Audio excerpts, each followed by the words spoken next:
Praise the Lord. Such a joy to be a part of these great meetings. ಈ ಒಂದು ಬಹುದೊಡ್ಡ ಸುಂದರವಾದಂತಹ ಕೂಟದಲ್ಲಿ ಭಾಗವಹಿಸೋದಕ್ಕೆ ತುಂಬಾ ಸಂತೋಷ. அருமையான கூட்டத்தில் நான் கலந்து கொள்வதில் சந்தோஷப்படுகிறேன். And I'm very honored to stand next to my dear brother and pastor friend, Pastor Ramesh. Pastor ಮತ್ತೆ ಸಹೋದರರ ಪಕ್ಕದಲ್ಲಿ ನಿಂತ್ಕೊಂಡು ಮಾತಾಡಲಿಕ್ಕೆ ನನಗೆ ತುಂಬಾ ದೊಡ್ಡ ಒಂದು ಮೌಲ್ಯವಿದೆ ಅಂತ ಹೇಳ್ತೀನಿ. பாஸ்டர் நண்பர் அவர் பக்கத்தில் நின்று, சகோதரர் அவர் பக்கத்தில் நின்று நான் பேசுறது ரொம்ப மகிழ்ச்சியாக எண்ணுகிறேன். There is one thing to know about somebody, and it's another thing to see their life progressing from one stage to the next stage. ಒಂದು ವಿಷಯವನ್ನು ಒಬ್ಬರಿಂದ ನೋಡೋದು ಒಂದು, ಮತ್ತೆ ಅವರು ಹೇಗೆ ಮುಂದುವರಿಸಿ ಇನ್ನೊಂದು ಹಂತಕ್ಕೆ ಹೋಗ್ತಾರೆ ಅನ್ನೋದು ಇನ್ನೊಂದು. ஒரு காரியம் ஒருத்தரை பார்க்கறது ஒன்று, ரெண்டாவது அவங்க அந்த காரியத்தில் எப்படி முன்னேறாங்கன்றது இன்னொன்று. Amen. When I came to Bangalore, I saw Pastor Ramesh in Madiwala with a small setup initially. ಬ್ಯಾಂಗ್ಳೂರ್ಗೆ ಬಂದಾಗ ಪ್ರಾರಂಭ ದಿನಗಳಲ್ಲಿ ಪಾಸ್ಟರ್ನ ಒಂದು ಸಣ್ಣ ಸೆಟಪ್ ಅಲ್ಲಿ ಮಾತ್ರನೇ ಮಡಿವಾಳದಲ್ಲಿ ನೋಡಿದೆ. நான் பெங்களூர்ல பாஸ்டர் ரமேஷ் முதல்ல பார்க்கும்போது சின்ன இடத்துல தான் அவரை நான் பார்த்தேன். And then he expanded into a church. The shape was like an L-shaped church. ಅದಾದ ನಂತರ ಇನ್ನೊಂದೊಂದು ಸಭೆಗೆ ವಿಸ್ತರಿಸಿದ್ರು.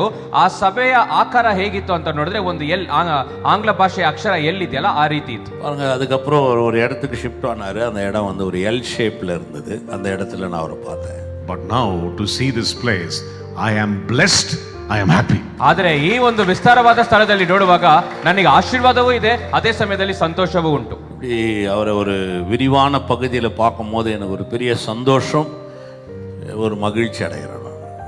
கை தட்டி ஒரு praise the Lord சொல்லுங்க. ಕೈಗಳನ್ನು ತಟ್ಟಿ praise the Lord ಹೇಳೋಣ. Amen. This is the Lord's doing. It's marvelous in our eyes. ಇದನ್ನೇ ದೇವರು ಅದ್ಭುತವಾಗಿ ಅತಿಶಯವಾಗಿ ನಮ್ಮ ಕಣ್ಗಳಲ್ಲಿ ತೋರಿಸ್ತಾರೆ. இதுதான் வேதம் சொல்லுது, கர்த்தர் செய்கிறது நம்முடைய கண்களுக்கு ஆச்சரியமாக இருக்கும். ಇದಕ್ಕೆ ಅಪೀಲೇ கிடையாது. No appeal. Nobody can say anything against what is happening. ನೋಡಿ, ಇಲ್ಲಿ ನಡೀತಾ ಇರೋದಕ್ಕೆ ವಿರುದ್ಧವಾಗಿ ಯಾರು ಮಾತಾಡ್ಲಿಕ್ಕೆ ಸಾಧ್ಯವೇ ಇಲ್ಲ. இதை எதிர்த்து யாரும் பேசவே முடியாது. ஏன்னா இது மனிதனால் அல்ல, தேவனால உண்டானது. If the place is this big, what can you say? It is big. ಇದು ಇಷ್ಟು ದೊಡ್ಡದಾಗಿದೆ ಸ್ಥಳ ಅಂತ ಹೇಳಿದ್ರೆ ಏನ್ ಹೇಳಲಿಕ್ಕೆ ಸಾಧ್ಯ? ಹೌದು, ದೊಡ್ಡದಾಗಿದೆ. சொல்லலாம். என்னங்க இவ்வளவு பெரிய இடம் அவசியமா? ஆமா அவசியம். இது பேச ஒண்ணும் முடியாது, பெருசாக இருந்துதான் ஆகும் அப்படின்னு சொல்லலாம். Praise the Lord. Praise the Lord. I am blessed. One more time, please tell your neighbor you are also blessed. ನಾನು ಇಲ್ಲಿ ಆಶೀರ್ವದಿಸಲ್ಪಟ್ಟಿದ್ದೀನಿ, ಧನ್ಯನು. ನಿಮ್ಮ ನೆರೆಯವರನ್ನು ನೋಡಿ, ಪಕ್ಕದಲ್ಲಿರೋ ನೋಡಿ ಹೇಳಿ, ನಾನು ಧನ್ಯನು. பக்கத்துல பார்த்து சொல்லுங்க, நாம் ஆசீர்வதிக்கப்பட்டவர்கள் சொல்லுங்க. Yes, very important. Prophesy to somebody, you are blessed. ಪ್ರವಾದನೆಯಿಂದ ನುಡಿಯಿರಿ, ಪಕ್ಕದಲ್ಲಿರೋರು ನೋಡಿ ನೀನು ಧನ್ಯನು ಅಂತ. பக்கத்துல இருக்கிற பார்த்து தீர்க்க தரிசனமா சொல்லுங்க, நீங்க ஆசீர்வதிக்கப்பட்டவர்கள். Hallelujah. Hallelujah. Today we will continue the meditation of the cross. ಈ ದಿನವು ಶಿಲುಬೆಯ ಧ್ಯಾನದಲ್ಲಿ ಮುಂದುವರಿಸೋಣ. இன்னைக்கு சிலுவையுடைய தியானத்தை அப்படியே தொடர்ச்சியா பார்ப்போம். And I want to show you the power what the cross has benefited for you and for me.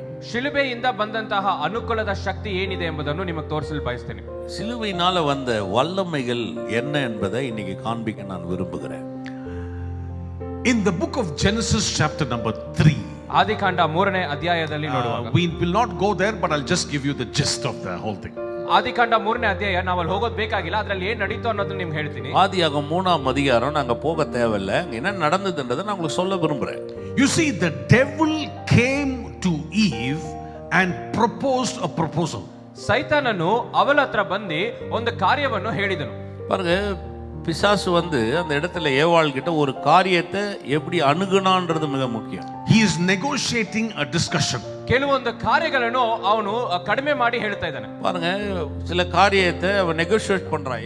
He is telling her, I will give you a shortcut to become like the child of God. ಏನ್ ಹೇಳ್ತಿದ್ದಾನೆ? ದೇವರ ಮಗು ಆಗೋ ರೀತಿಯಲ್ಲಿ ನಿಮಗೊಂದು ಅಡ್ಡದಾರಿಯನ್ನು ತೋರಿಸ್ತೀನಿ ಅಂತ. பாருங்க, தேவனுடைய பிள்ளையாகிறதுக்கு ஒரு வழியை சொல்றேன் அப்படின்றத அவன் எடுத்து காமிக்கிறான். He is saying, I will give you a very shortcut. If you do this, you will become like the child of God. ಏನ್ ಹೇಳ್ತಿದ್ದಾನೆ? ನಾನು ಒಂದು ಅಡ್ಡದಾರಿಯನ್ನು ತೋರಿಸ್ತೀನಿ, ಈ ರೀತಿ ಮಾಡಿದ್ರೆ ದೇವರ ಮಗು ಆಗ್ತೀರಾ. நான் ஒரு ஷார்ட்கட் சொல்றேன், இதை செஞ்சீங்கன்னா நீ வந்து கடவுளுடைய பிள்ளை ஆயிடுவ அப்படின்றத ஒரு குறுக்கு வழியை காமிக்க விரும்புறாங்க. See, the negotiation here is not about anything else. Subject matter is to become like the child of God. ನೋಡಿ, ಇಲ್ಲಿರುವಂತಹ ಕಾರ್ಯಗಳು ಅವ್ರಿಗೆ ಏನ್ ತೋರಿಸ್ತಾ ಇದ್ದಾರೆ ಅಂತ ಹೇಳಿದ್ರೆ, ದೇವರ ಮಗುವಾಗಿ ಆಗೋ ರೀತಿ ನಿನಗೆ ಸಾಧ್ಯವಿದೆ ಅಂತ ಹೇಳ್ತಾರೆ. பாருங்க, இந்த விலை பேசும்போது குறைச்சி பேசுவாங்க இல்லையா, அந்த மாதிரி அவன் வந்து அவகிட்ட வார்த்தைக்கு வார்த்தை ஏதோ பேசி அவளை பிள்ளையா மாத்துது எப்படின்றத அவளை ஒரு குறுக்கு வழியை காமிக்கிறான். But there was only one small problem, but there was a major problem. ಆದ್ರೆ ಒಂದು ಸಣ್ಣ ಸಮಸ್ಯೆ ಇತ್ತು, ಆದ್ರೆ ಆ ಸಮಸ್ಯೆ ಬಹು ದೊಡ್ಡದು. What is the problem? ஒரு பிரச்சனை இருந்தது, அந்த பிரச்சனை ரொம்ப பெருசு. என்ன அந்த பிரச்சனை? ಏನ ಸಮಸ್ಯೆ? She was already the child of God. ಆಕೆ ಮುಂಚಿತವಾಗಿಯೇ ದೇವರ ಮಗುವಾಗಿದ್ಲು. அவன் தேவனுடைய பிள்ளையா தான் இருக்கிறா, அதான் உண்மை. ஒரு ஆமென் சொல்லுங்களேன். ಆಮೆನ್ ಹೇಳಿ. You see, the devil is trying to buy her to do something so that by doing something she will become the child of God when originally she was the child of God already. ನೋಡಿ, ಆಕೆಯ ಮೂಲ ಸ್ಥಾಪನೆ ಹೇಗಿತ್ತು ಅಂದ್ರೆ ದೇವರು ಮಗಳಾಗಿ ಆತನನ್ನು ಸೃಷ್ಟಿಸಿದ್ರು. ಆದ್ರೆ ಸೈತಾನನು ಏನ್ ಹೇಳ್ತಿದ್ದಾನೆ ಬಂದ್ಬಿಟ್ಟು, ಈ ರೀತಿ ನೀನ್ ಮಾಡಿದ್ರೆ ನೀನು ದೇವರ ಹಾಗೆ ಆಗ್ತೀಯ ಅಂತ ಹೇಳ್ತಾ ஆல்ரெடி முன்னாடியே பாத்தீங்கன்னா அவ தேவனுடைய பிள்ளையா தான் இருக்கிறா, ஆனா நீ ஏதாவது செஞ்சின பிள்ளையா மாறுவே அப்படின்றத சொல்றான்.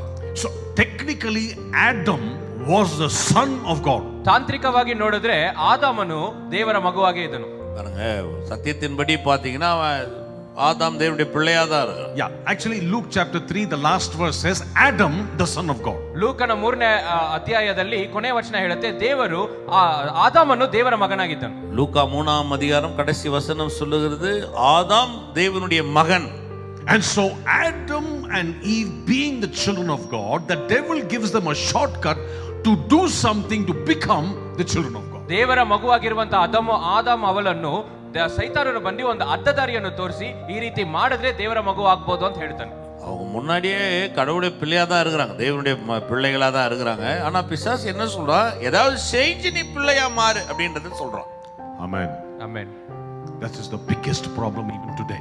ಇವತ್ತು ಅದೇ ಬಹು ದೊಡ್ಡ ಸಮಸ್ಯೆ. இன்னைக்குதான் பிசாசு அதை தான் ஒரு மிகப்பெரிய பிரச்சனையா விசுவாசிகிட்ட கொண்டு வரான். But the Bible gives us a totally new concept about the sonship of God. ಸತ್ಯವೇದ ದೇವರ ಪುತ್ರ ಸ್ಥಾನದ ಬಗ್ಗೆ ಒಂದು ಹೊಸ ಕಾರ್ಯವನ್ನು ತೋರಿಸ್ತಾ ಇದೆ. பாருங்க, வேதம் வந்து புத்திர ஸ்வீகாரம் என்ன என்பதை வேதம் ஒரு புது பார்வையில் நமக்கு காமிக்குது. If we all know the story of the prodigal son. ನಮ್ಮೆಲ್ಲರಿಗೂ ಈ ತಪ್ಪಿಯೋದಂತ ಮಗನ ಬಗ್ಗೆ ಗೊತ್ತು. தெரியல? பாருங்க, நம்ம இந்த இளைய குமாரனை பத்தி நம்ம எல்லாருக்கும் தெரியும். சாக்கு 2 sons were already the sons of the father. 2 ಮಕ್ಕಳಿದ್ರು, ಅವರು ಮುಂಚಿತವಾಗಿಯೇ ಆ ತಂದೆಯ ಮಕ್ಕಳಾಗೇ ಇದ್ರು. 2 பிள்ளைங்க இருந்தாங்க, அவங்க 2 பேருமே அந்த தகப்பனாருக்கு பிள்ளைகளா தான் இருந்தாங்க, மகன்களா தான் இருந்தாங்க. The second fellow was a terrible fellow because he says, give me the money which belongs to me. ಎರಡನೇ ಮಗ ತುಂಬಾ ಒಬ್ಬ ಕೃತಂತ್ರವಾಗಿ ಹೇಳ್ತಿದ್ದಾನೆ, ಏನಂದ್ರೆ ನನಗೆ ಸೇರುವಂತಹ ಹಣವನ್ನು ನನಗೆ ಕೊಡಿ ಅಂತಾನೆ. ரெண்டாவது மகன் கொஞ்சம் கொடூரமானவன், அவன் தகப்பன்கிட்ட சொல்றான், எனக்கு என்ன கொடுக்கணுமோ அதை எனக்கு கொடுங்க, என் கொடுக்குற ஆஸ்தியை கொடுங்கன்னு கேட்கறான். Usually the father's property comes to the children after the death of the father. ಸಾಮಾನ್ಯವಾಗಿ ಒಂದು ತಂದೆಯ ಆಸ್ತಿ ಪಾಸ್ತಿಗಳು ಮಗನಿಗೆ ಹೇಗೆ ಸೇರುತ್ತೆ ಅಂದ್ರೆ ತಂದೆ ಗತಿಸಾದ ನಂತರ ಸೇರುತ್ತೆ. பாருங்க, ஒரு சொத்து எப்போ வந்து பிள்ளைங்களுக்கு வரும்னா பெத்தவங்க மரித்ததுக்கு அப்புறம் தான் பிள்ளைக்கு அந்த சொத்து வரும். இவன் அதுக்கு முன்னாடியே கேட்கறான். In other words, he's telling the father, die right now. ಇನ್ನೊಂದು ವಾಕ್ಯದಲ್ಲಿ ಹೇಳಬೇಕಾದ್ರೆ ತಂದೆ ನೀನು ಸತ್ತೋಗು ಅಂತ ಹೇಳ್ತದೆ. இன்னொரு மறைமுகமா என்ன சொல்ல வரான், நீ ஏன் வாழ்ற, செத்துருன்றான். So the boy takes all his possessions and goes out to live a prodigal living. ಅವನ ಹತ್ರ ಬರುವಂತಹ ಎಲ್ಲಾ ಕಾರ್ಯಗಳ ಎಲ್ಲ ಆಸ್ತಿಪಾಸ್ತಿಗಳನ್ನು ತೆಗೆದುಕೊಂಡು ಉದಾರವಾದಂತಹ ಜೀವನವನ್ನು ಜೀವಿಸಬೇಕಂತ ಹೊರಗಡೆ ಹೋಗ್ತಾನೆ. பாருங்க, அவங்க கிட்ட கொடுக்குற எல்லா ஆஸ்தியை எடுத்துக்கிட்டு அவன் வந்து தவறான வழியில அதை எல்லாத்தையும் அழிக்கணும், அதை வந்து ஒண்ணு இல்லாம ஆகணும்னு நினைக்கிறான். So let me ask you a simple question. ನಿಮ್ಮ ಹತ್ರ ಒಂದು ಸರಳವಾದ ಪ್ರಶ್ನೆ ಕೇಳ್ತೀನಿ. ஒரு சுலபமான கேள்வி. After taking all his property from his father's house, does he still remain the son? ಪ್ರಥಮವಾಗಿ ಆತನು ಮಗನಾಗಿದ್ನ? அவன் பிள்ளையா இருந்தானா? வாயின் போயிட்டா இல்லைங்களா, அதுக்கப்புறம் பிள்ளையா இருந்தானா?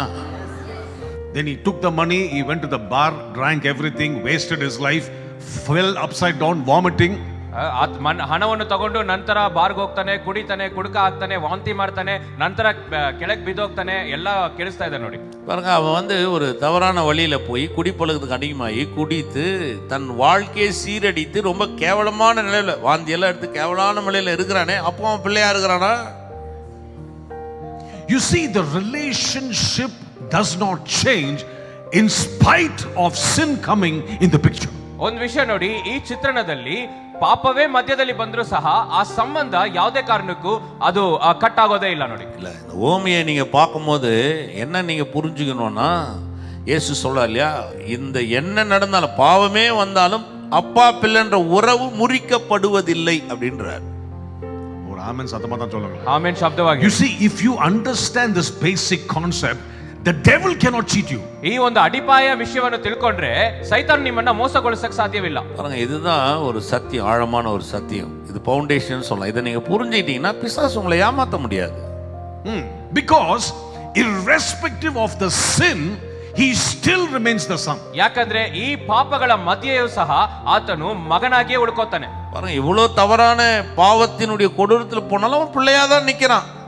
The book of Ephesians chapter 1 and verse 4. ಎಬೇಸ್ಯದವರಿಗೆ 1:4. எபேசியர் எழுதின நிருபம் 1ஆம் அதிகாரம் 4வது வசனம். Just as he chose us in him before the foundation of the world. ಎಬೇಸ್ಯದವರಿಗೆ 1:4. ಹೇಗೆಂದರೆ ನಾವು ಪ್ರೀತಿಯಲ್ಲಿ ನಡೆದು ನಮ್ಮನ್ನು ಜಗದುತ್ಪತ್ತಿಗೆ ಮುಂಚೆ ಕ್ರಿಸ್ತನಲ್ಲಿ ಆರಿಸಿಕೊಂಡನು. அவர் உலகம் தோன்றதுக்கு முன்னே கிறிஸ்துவுக்குள் நம்மை தெரிந்து கொண்டபடியே. ஒரு ஆமென் சொல்லுங்க. ಆಮೇಲೆ ಹೇಳಿ. When did he choose us? ನಮ್ಮನ್ನು ಯಾವಾಗ ಆರಿಸಿಕೊಂಡಿದ್ದಾರೆ? எப்போ நம்மளை தெரிஞ்சுக்கிட்டாரு? Before the foundation of the world. ಜಗತ್ ಉತ್ಪತ್ತಿಗೆ ಮುಂಚಿತವಾಗಿಯೇ. உலகம் தோன்றதுக்கு முன்பதாகவே தெரிந்து கொண்டாராம். Did you understand that? ಅರ್ಥ ಆಗ್ತಿದ್ಯಾ ಇದು? உங்களுக்கு புரியுதா அது? Before the sin can come, he already chose me. ಅಂದ್ರೆ ಜಗತ್ ಉತ್ಪತ್ತಿಗೆ ಅಂತ ಹೇಳಿದಾಗ ಪಾಪ ಬರುವುದಕ್ಕೆ ಮುಂಚಿತವಾಗಿಯೇ ನಮ್ಮನ್ನು ದೇವರು ಆರಿಸಿಕೊಂಡಿದ್ದಾರೆ. அப்படின்னா பாவமே செய்யறதுக்கு முன்னாடி, ஆதாமேல பாவம் செஞ்சல, பாவமே வரதுக்கு முன்னாடியே கர்த்தர் நம்மை தெரிந்து கொண்டிருக்கிறார். ஒரு ஆமென் சொல்லுங்க. ಆಮೇಲೆ ಹೇಳೋಣ. So this concept is very important to walk in sonship. ಈ ವಿಷಯ ಪುತ್ರ ಸ್ಥಾನದಲ್ಲಿ ನಾವು ಇರಲಿಕ್ಕೆ ಬಹಳ ಮುಖ್ಯವಾದದ್ದು. பாருங்க, இந்த கருப்பொருள் மிக முக்கியம். ஏன்னா நீங்கள் பிள்ளைகள் எப்போ ஆனீங்கன்ற இந்த கருப்பொருள் மிக முக்கியம். It is not after we sinned and after the Father embraced the Son after we come back. No. Even before the foundation of the world, you are chosen in Christ. ಪಾಪ ಮಾಡಿದ ನಂತರ ಅಲ್ಲ, ಅಥವಾ ತಂದೆ ಮಗನನ್ನು ತಪ್ಪಿಕೊಂಡಾದ ನಂತರ ಅಲ್ಲ, ಅದಕ್ಕೆ ಮುಂಚಿತವಾಗಿ ಜಗತ್ ಉತ್ಪತ್ತಿಗೆ ಮುಂಚಿತವಾಗಿ ದೇವರು ಆರಿಸಿಕೊಂಡಿದ್ದಾರೆ. நீங்கள் பாவம் செஞ்ச பின்பு அந்த பாவத்தினால நீங்க அவர் உங்களை மன்னிச்சு கட்டி பிடிச்சாரு, அப்போ நீங்க பிள்ளை ஆவலங்க. உலகம் தோன்றதுக்கு முன்னாடியே அவர் உங்களை மகனா மகளா பார்த்திருக்கிறார். ஒரு ஆமென் சொல்லுங்க. ஆமென் தான் சொல்லுங்க. Hallelujah. Hallelujah. But sin was an hindrance towards the relationship between the Father and the Son. ಆದರೆ ತಂದೆ ಮಗ ಅವರಿಬ್ಬರ ಮಧ್ಯೆ ಇರುವಂತಹ ಪಾಪ ಎಂಬುದು ಒಂದು ಅಡ್ಡಚಣೆಯಾಗಿತ್ತು. பாருங்க, இந்த பாவம்ன்றது என்ன செய்யுதுன்னா, அந்த அப்பாவுக்கும் பிள்ளைக்கும் ஒரு நடு சுவர் மாதிரி நிக்குது. So the Lord said, I will remove sin. ಆದ್ದರಿಂದ ದೇವರೇನ್ ಹೇಳ್ತಾರೆ, ಈ ಪಾಪವನ್ನು ತೆಗೆದಾಕ್ತೀನಿ. அல்லது தேவன் என்ன சொல்றாரு, இந்த பாவத்தை நான் எப்படியாவது அந்த நடு சுவராகிறத எடுத்து போடுறேன்ற. Because the relationship between me and my son is good, but sin has changed his relationship towards me. ಯಾಕಂದ್ರೆ ಈ ನನಗೂ ಮತ್ತೆ ಮಗನಿಗೂ ಇರುವಂತಹ ಸಂಬಂಧ ತುಂಬಾ ಚೆನ್ನಾಗಿದೆ.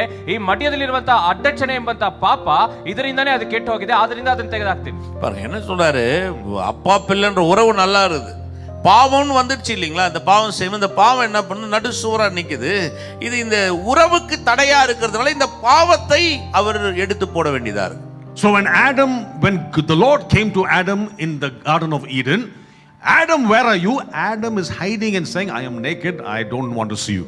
ಆದಾಮನನ್ನು ದೇವರು ಹುಡುಕಿ ಬರ್ತಾರಲ್ಲ ಏದೆನ್ ತೋಟದಲ್ಲಿ, ಆದಾಮನೇ ಎಲ್ಲಿದ್ಯಾ ಅಂತ ಕೇಳುವಾಗ ಆದಾಮನ್ ಏನ್ ಹೇಳ್ತಾನೆ, ಆತನು ಔಚ್ಕೊಂಡು ಇಟ್ಕೊಂಡು ಏನ್ ಹೇಳ್ತಿದ್ದಾನೆ, ದೇವರೇ ನಾನು ನಿಮ್ಮ ಮುಂದೆ ಬರ್ಲಿಕ್ಕೆ ಹೆದರಿಕೆ ಆಗ್ತಿದೆ, ಯಾಕಂದ್ರೆ ನಾನು ಬೆತ್ತಲೆಯಾಗಿದ್ದೀನಿ ಅಂತ. பாருங்க, அவரு ஏதேன்ல வந்து கேட்கிறாரு, ஆதாம் எங்க இருக்கிறேன்? அவன் சொல்றான், நான் நிர்வாணியா இருப்பதனால பயந்து முன்னாடி வரலன்னு மரத்துக்கு பின்பாக இருக்கிறேன்னு சொல்றான். So the Lord said, if sin is a problem, I will come to this earth, I will take sin, put it on myself, annihilate sin on the cross of Calvary and restore that relationship, father and son relationship. ಆದ್ದರಿಂದ ದೇವರು ಏನ್ ಹೇಳ್ತಾರೆ, ಈ ಒಂದು ಪಾಪ ಎಂಬುದೇ ಅಡ್ಡಚಣೆಯಾಗಿದ್ದರೆ ನಾನು ಮತ್ತೆ ಬಂದು ಒಂದು ಮಗನಾಗಿಯೇ ನಾನು ಬಂದು ಈ ಪಾಪ ಎಂಬಂತ ಅಡ್ಡಚಣೆ ನನ್ನ ಮೇಲೆ ನಾನು ಧರಿಸಿಕೊಂಡು ಅದನ್ನು ಏನಿಲ್ಲದಾಗೆ ಮಾಡಿ ಅದನ್ನು ಕೆಡವಿ ಹಾಕಿ ನಂತರ ಇರುವಂತಹ ಈ ಒಂದು ಮಗ ತಂದೆ ಎಂಬಂತಹ ಸಂಬಂಧವನ್ನು ಪುನಃಸ್ಥಾಪಿಸ್ತೇನೆ. தேவன் என்ன சொல்றாரு, இப்ப இந்த பாவம்ன்ற நடுசுவர் இருக்கிறதுனால நானே கர்த்தர், இப்ப நானே ஒரு ரட்சகரா இறங்கி வந்து அந்த பாவத்தை எடுத்து என் மேல போட்டு எது நமக்கு தடையா இருக்குதோ அதை நானே நீக்கி போடுறேன் அப்படின்றார். Yesterday we said it is finished. ನಿನ್ನೆ ದಿನ ನೋಡಿದ್ವಿ ಇದೆಲ್ಲ ತೀರಿತು. நேற்று பார்த்தோம், எல்லாம் முடிந்தது. It is paid in full. ಎಲ್ಲವನ್ನು ಪಾವತಿಸಲಾಗಿದೆ. பார்த்தோம், எல்லாவற்றையும் அவர் நமக்காக செலுத்தி விட்டார். And therefore, today as we stand, that relationship is connected back to the Father and we can cry, Abba Father. ಆದ ಕಾರಣ ಇವತ್ತು ಆ ಸಂಬಂಧ ಮತ್ತೆ ಸಂಪರ್ಕಿಸಿದೆ ನೋಡಿ, ಪುನಃ ಸಂಪರ್ಕಿಸಿದೆ. ಆದ ಕಾರಣ ಅಪ್ಪ ತಂದೆ ಎಂದು ನಾವು ಕೂಗಲು ಸಾಧ್ಯವಾಗುತ್ತದೆ. பாருங்க, இந்த எல்லாம் முடிந்ததுன்னு சொல்லும் போது அந்த உறவு புதுப்பிக்கப்பட்டுடுது. எந்த தைரியத்திலையும் அவர் முன்னாடி நின்று நம்ம அவர் அப்பா பிதாவேன்னு கூப்பிட பண்ணுகிற அந்த பூரணமான உறவை கொடுக்கிறார். Amen சொல்லுங்களேன். ஆமென் தான் சொல்லுங்க. Lift your hands and say, Abba Pidave. ಕೈಗಳನ್ನ ಎತ್ತಿ ಹೇಳಿ, ಅಪ್ಪ ತಂದೆ. கரங்களை உயர்த்தி சொல்லுங்க, அப்பா பிதாவே. Beautiful relationship. ನೋಡಿ, ಸುಂದರವಾದಂತಹ ಸಂಬಂಧ ಇದು. அருமையான ஒரு உறவு. Yesterday I was making a mention about my father paying my debt. ನಿನ್ನೆ ದಿನ ಒಂದು ಕಾರ್ಯವನ್ನು ಉಲ್ಲೇಖಿಸಿದೆ. ಏನಂತ ಹೇಳಿದ್ರೆ, ನನ್ನ ತಂದೆ ಎಲ್ಲವನ್ನು ಪಾವತಿಸಿದ್ರು. பாருங்க, நேத்து ஒரு காரியத்தை காமிச்சேன். என் தகப்பன் எல்லா கடனையும் எனக்காக செலுத்தினார். And pastor said, your daddy is a good daddy. Pastor ಹೇಳಿದ್ರು, ನಿಮ್ಮ ತಂದೆ ತುಂಬಾ ಒಳ್ಳೆ ತಂದೆ. நான் சொன்னேன், அவங்க அப்பா மாதிரி ஒரு நல்ல அப்பா பார்க்கணுமே, யோசிச்சு பாருங்க, நல்ல அப்பா.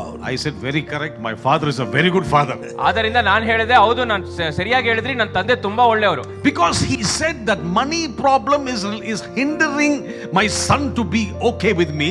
Let me pay and let him have peace with me and with everybody else. ಯಾಕಂದ್ರೆ ಈ ಒಂದು ಹಣದ ಸಮಸ್ಯೆ ಎಂಬುದು ಒಂದು ಅಡಚಣೆಯಾಗಿ ನನಗೆ ನನ್ನ ಮಗನ ಮಧ್ಯದಲ್ಲಿದೆ. ಆದ್ದರಿಂದ ಅದನ್ನ ಸಂಪೂರ್ಣವಾಗಿ ಪಾವತಿಸ್ತೀನಿ. ಈಗ ನಾನು ನನ್ನ ಮಗನು ಸಮಾಧಾನವಾಗಿರಲು ಯಾವುದು ಅಡಚಣೆಯಾಗಿರುವುದಿಲ್ಲ. எனக்கும் என் மகனுக்கும் இந்த கடன் தொல்லைனால ரொம்ப பிரச்சனையா இருக்குது. அதனால ரெண்டு பேருக்குள்ள அந்த உறவு நல்லா இல்ல. இப்ப அவங்க அப்பா ஒரு முடிவு பண்றாரு, அந்த கடனை முழுமையும் நான் செலுத்தி அந்த உறவுல நான் நல்லா கொண்டு வர விரும்புறேன், அதுல எல்லா கடனையும் நான் செலுத்துறேன்னு அவர் செலுத்தினார். Hallelujah. Hallelujah. He said, my son must live in peace. ಅವರು ಹೇಳ್ತಾರೆ, ನನ್ನ ಮಗನು ಸಮಾಧಾನವಾಗಿರಬೇಕು. என் மகன் சமாதானமா வாழணும், அவ்வளவு. And if I can pay, he will be at peace, so I will make the payment. ಇದನ್ನ ನಾನು ಪಾವತಿಸಿದ್ರೆ ನನ್ನ ಮಗ ಸಮಾಧಾನ ಆಗಿರ್ತಾನೆ ಅಂದ್ರೆ ನಾನು ಅದನ್ನ ಕೊಡಕ್ ಸರಿಯಾಗಿದ್ದೀನಿ. இந்த கடனெல்லாம் நான் தீர்த்துட்டா என் மகன் சமாதானமா இருப்பானா, நான் அதை செய்ய தயாரா இருக்கிறேன். That is why Jesus became sin, who knew no sin, that we can become the righteousness of God in Christ Jesus. ಆದ ಕಾರಣ ಯೇಸು ಕ್ರಿಸ್ತನು ಪಾಪವನ್ನು ತಿಳಿಲಿಲ್ಲದವರು ಪಾಪವಾದರು, ನಾವು ನೀತಿಯನ್ನೇ ಅರಿತಿಲ್ಲದವರು ನೀತಿವಂತರಾಗ್ಲಿಕ್ಕೆ. இயேசு இந்த உலகத்துக்கு வந்து பாவமே செய்யலங்க, பாவமானார். அவர் பாவமானதுனால நாம் அவரால் நீதிமான்களாய் ஆக்கப்பட்டிருக்கிறோம். All the neediman were hallelujah சொல்லிடுங்க. ಎಲ್ಲ ನೀತಿವಂತರು ಹಲ್ಲೆಲೂಯಾ ಹೇಳಿ. Let not the devil deceive you and tell you you are still in the sin problem. ಸೈತಾನನು ಬಂದು ನಿಮ್ಮನ್ನು ಮೋಸಗೊಂಡು ನೀನು ಇನ್ನ ಪಾಪದಲ್ಲೇ ಇದೆಯಾ ಅಂತ ಹೇಳ್ಕೊಡುದು. சாத்தா வந்து உங்களை ஒரு நாளும் நீ இன்னும் பாவிதான் அப்படின்னு சொல்றதுக்கு இடம் கொடுக்க கூடாது. Because you are the righteousness of God in Christ. ಯಾಕಂದ್ರೆ ಕ್ರಿಸ್ತನಲ್ಲಿ ನಾವು ನೀತಿವಂತರಾಗಿದ್ದೇವೆ. கிறிஸ்துவுக்குள் நாம் நீதிமான்களாய் இருக்கிறோம். I heard a story. ಒಂದು ಕಥೆಯನ್ನು ಕೇಳ್ಪಟ್ಟೆ. ஒரு கதை எனக்கு கேள்விப்பட்டிருக்கேன். There was this officer from the army who wanted to meet the president on a very important job. ಒಂದು ಸೈನ್ಯದಿಂದ ಒಂದು ಆಫೀಸರ್ ಇದ್ರು, ಆತನು ಬಂದು meet the president of the United States. America ದೇಶದ ರಾಷ್ಟ್ರಪತಿಯನ್ನು ಭೇಟಿ ಮಾಡ್ಲಿಕ್ಕೆ ಹೋಗ್ತಿದ್ರು. ராணுவத்தில் இருந்த ஒருத்தர் அமெரிக்கன் பிரசிடென்ட்டை பார்க்கணுன்றதுக்காக அவர் போறாரு. So he did a lot of mails, but nothing worked out. He was not allowed to see the president very busy. ತುಂಬಾ ಮೇಲ್ ಎಲ್ಲ ಕಳಿಸ್ತಾರೆ, ಎಲ್ಲ ಮಾಡ್ತಾರೆ, ಆದ್ರೆ ರಾಷ್ಟ್ರಪತಿ ತುಂಬಾ ಅವರು ನಿರತರಾಗಿರೋದ್ರಿಂದ ಅವ್ರನ್ನ ಭೇಟಿ ಮಾಡ್ಲಿಕ್ಕೆ ಆಗ್ಲಿಲ್ಲ. அந்த ராணுவ தலைவருக்கு அந்த அமெரிக்கன் பிரசிடென்ட்டுடைய அப்பாயின்மெண்ட் கிடைக்கல. ஏன் அப்படின்னா அவர் அமெரிக்கன் பிரசிடென்ட் ரொம்ப பிஸியா இருக்கிறதுனால எல்லா மெயில் அனுப்பிச்சாலும் எதுக்கும் அவருக்கு பதில் கிடைக்கல. So this man was sitting opposite the White House and putting his hand on his head and saying, what to do, nothing is working, very very disappointed. ಆದ ಕಾರಣ ಆ ವೈಟ್ ಹೌಸ್ ಮುಂದೆ ನಿಂತ್ಕೊಂಡು ಈ ವ್ಯಕ್ತಿಯು ತಲೆ ಮೇಲೆ ಕೈ ಹಿಡ್ಕೊಂಡು ಹೇಳ್ತಾರೆ, ತುಂಬಾ ನಿರಾಶೆಯಿಂದ ಹೇಳ್ತಾರೆ, ಏನು ನಡೀತಾ ಇಲ್ವಲ್ಲ, ತುಂಬಾ ಬೇಸತ್ತು ಹೋಗಿದ್ದೀನಿ ಅಂತ. அந்த ராணுவ தலைவர் சொல்றாரு, ஒன்றும் நடக்கல, ரொம்ப சோர்ந்து போய் தலையில கை வச்சு உட்கார்ந்து சொல்றாரு, என்ன ஒன்றும் நடக்கலையா. So there was a small boy who came and said, uncle, why are you so sad? ಆಗ ಒಂದು ಚಿಕ್ಕ ಹುಡುಗ ಬಂದು ಕೇಳ್ತಾ ಇದ್ದಾರೆ, ಅಂಕಲ್ ಯಾಕೆ ತುಂಬಾ ಬೇಸರವಾಗಿದ್ದೀರಾ. பாருங்க, அப்போ அங்க இருக்கிற ஒருத்தர் வந்து கேக்குறாரு, அங்கிள், சின்ன பிள்ளை அவன் வந்து கேக்குறான், என்ன அங்கிள் ரொம்ப டல்லா ஆகுறீங்க. He said, what to do, I want to meet the president, nothing is happening, I am very disappointed. ಆ ವ್ಯಕ್ತಿ ಹೇಳಿದ್ರು, ಏನ್ ಮಾಡೋದು, ನಾನು ರಾಷ್ಟ್ರಪತಿನ ಭೇಟಿ ಮಾಡಬೇಕು, ಏನು ಆಗ್ತಾ ಇಲ್ಲ, ಅದರಿಂದ ತುಂಬಾ ನಿರಾಶೆಗೊಂಡಿದ್ದೀನಿ. அந்த ராணுவ தலைவர் சொன்னாரு, நான் பிரசிடென்ட்டை பார்க்க முடியல, அதனால ரொம்ப நான் சோர்ந்து போயிருக்கிறேன். He held the man's hand and said, uncle, you follow me. ಅವ್ರ ಕೈ ಹಿಡ್ಕೊಂಡು ಹೇಳ್ತಾರೆ, ಅಂಕಲ್ ನನ್ನ ನಿಂಬಾಳಿಸಿ. பாருங்க, அந்த சின்ன பிள்ளை அவன் சொல்றான், அங்கிள் என் கையை பிடிச்சிங்க, என்னை பின்தொடர்ந்து வாங்க அப்படின்னு. Straight went behind the back door. ಹಾಗೆ ಹಿಂದೆ ಇರುವಂತ ದಾರಿಯಿಂದ ಹೋದ್ರು. அதே அந்த பில்டிங்க்கு பின் வழியா அவன் கையை பிடிச்சு கூட்டு போறான். And straight within security gave way. He went with his uncle holding the uncle. ಅಲ್ಲಿರುವಂತ ಕಾವಲುಗಾರರೆಲ್ಲ ಸ್ಥಳ ಕೊಡ್ತಾ ಇದ್ದಾರೆ. ನಂತರ ಅಂಕಲ್ ನ ಕರ್ಕೊಂಡು ಇವರು ಒಳಗಡೆ ಹೋಗ್ತಾ ಇದ್ದಾರೆ. எல்லா பாதுகாப்பாளர்களும் அவங்களுக்காக வழி திறந்து கொடுக்குறாங்க. அந்த தம்பி அந்த சிறுவன் அந்த அவர் கையை பிடிச்சி உள்ள கூட்டு போறான். Straight into the president's office and said, Daddy, I brought someone to see you. ನೇರವಾಗಿ ರಾಷ್ಟ್ರಪತಿಯ ಕಚೇರಿಯಲ್ಲಿ ಹೋಗಿ ಹೇಳ್ತಾರೆ, ತಂದೆ ಅಪ್ಪ ನಾನು ಯಾರನ್ನೋ ಒಬ್ಬನ ಕರ್ಕೊಂಡ್ ಬಂದಿದ್ದೀನಿ ನಿಮ್ನ ಭೇಟಿ ಮಾಡಿ. நேரா பிரசிடென்ட் ரூமுக்கு போய் கதவை திறந்து சொல்றான், அப்பா நான் ஒருத்தரை கூட்டு வந்துக்கிறேன், நீங்க அவளை சந்திச்சாகணும். Access into the sonship of God.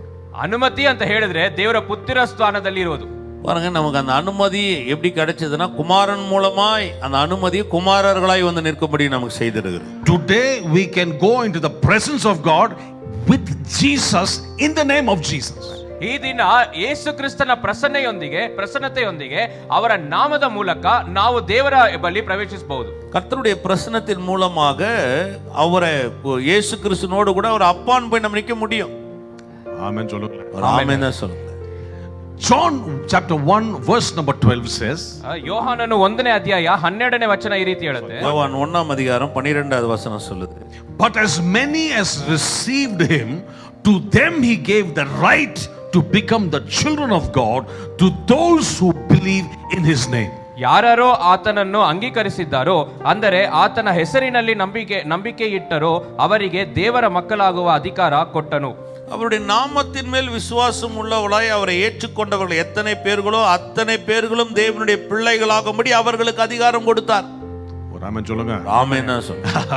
It says in the next verse, ನಂತರ ವಚನದಲ್ಲಿ ಹೇಳುತ್ತೆ, who were born not of blood nor the will of the flesh nor the will of man but of God. ಇವರು ರಕ್ತ ಸಂಬಂಧದಿಂದಾಗಲಿ ಕಾಮದಿಂದಾಗಲಿ ಪುರುಷ ಸಂಕಲ್ಪದಿಂದಾಗಲಿ ಹುಟ್ಟಿದವರಲ್ಲ, ದೇವರಿಂದಲೇ ಹುಟ್ಟಿದವರು. அவர்கள் ரத்தத்தினாலாவது மாமிச சித்தத்தினாலாவது புருஷனுடைய சித்தத்தினாலாவது பிறவாமல் தேவனாலே பிறந்தவர்கள். We are surely the children of God. ಕಡ್ಡಾಯವಾಗಿ ನಾವು ದೇವರ ಮಕ್ಕಳೇ. நிஜமாக நாம் கர்த்தருடைய பிள்ளையா இருக்கிறோம். Because the Holy Spirit is witnessing to our spirit that we are the children of God. ಯಾಕಂದ್ರೆ ಪವಿತ್ರಾತ್ಮನು ನಮ್ಮ ಆತ್ಮದಲ್ಲಿ ಸಾಕ್ಷಿ ಕೊಡ್ತಾ ಇದ್ದಾರೆ ನಾವು ದೇವರ ಮಕ್ಕಳೆಂದು. பரிசுத்த ஆவியானவர் நம்முடைய ஆவியுடனே கூட சாட்சி கொடுக்கிறார், நாம் தேவனுடைய பிள்ளைகளாக இருக்கிறோம். Amen. Amen. Now when I say I'm a child of God, ನಾನು ದೇವರ ಮಗನು ಅಂತ ನಾನು ಹೇಳುವಾಗ, நான் தேவனுடைய பிள்ளைன்னு சொல்லும்போது what is expected of a child of God?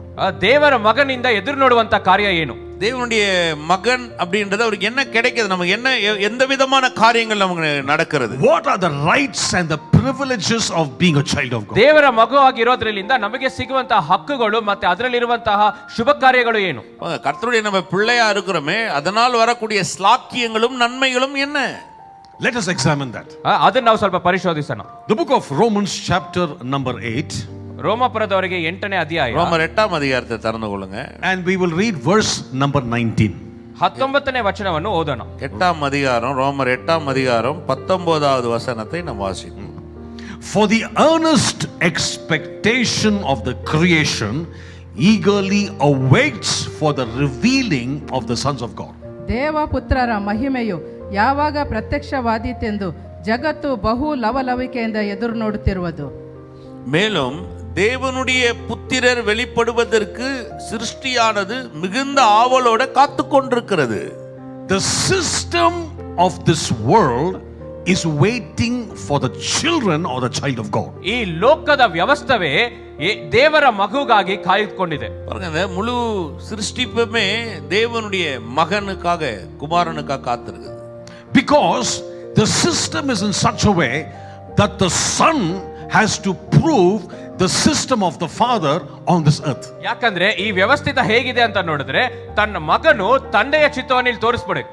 பாருங்க, இது ஏன் அப்படின்னா பிதாவுடைய சித்தத்தை அவர் செய்வதற்காக இந்த உலகம் காத்து கொண்டிருக்கிறது. In other words, when we pray the Lord's prayer, let your will be done on this earth as it is in heaven. ಇನ್ನೊಂದು ರೀತಿ ಹೇಳಬೇಕಾದ್ರೆ ನಾವು ಕರ್ತನ ಪ್ರಾರ್ಥನೆಯನ್ನು ಪ್ರಾರ್ಥಿಸುವಾಗ ದೇವರೇ ನಿನ್ನ ಚಿತ್ತ ಪರಲೋಕದಲ್ಲಿ ನೆರವೇರುವ ರೀತಿಯಲ್ಲಿ ಭೂಲೋಕದಲ್ಲಿ ನೆರವೇರಲಿ ಅಂತ ಹೇಳ್ತೀವಿ. பாருங்க, ஒரு ஜெபம் பண்றோம் பரமண்டல ஜெபத்துல, பரமண்டலத்திலுள்ள சித்தம் செய்யப்படுவது போல பூமியிலும் செய்யப்படுவதாக நம்ம ஜெபிக்கிறோம். That means who is the agent to bring this change on this system, on the earth?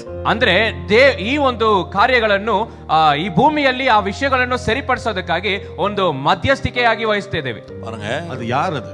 Who's that? இந்த வானத்தில பரலோகத்தில இருந்து இந்த பூமியில ஒரு மாற்றத்தை உண்டு பண்ணுகிறவர் யார்?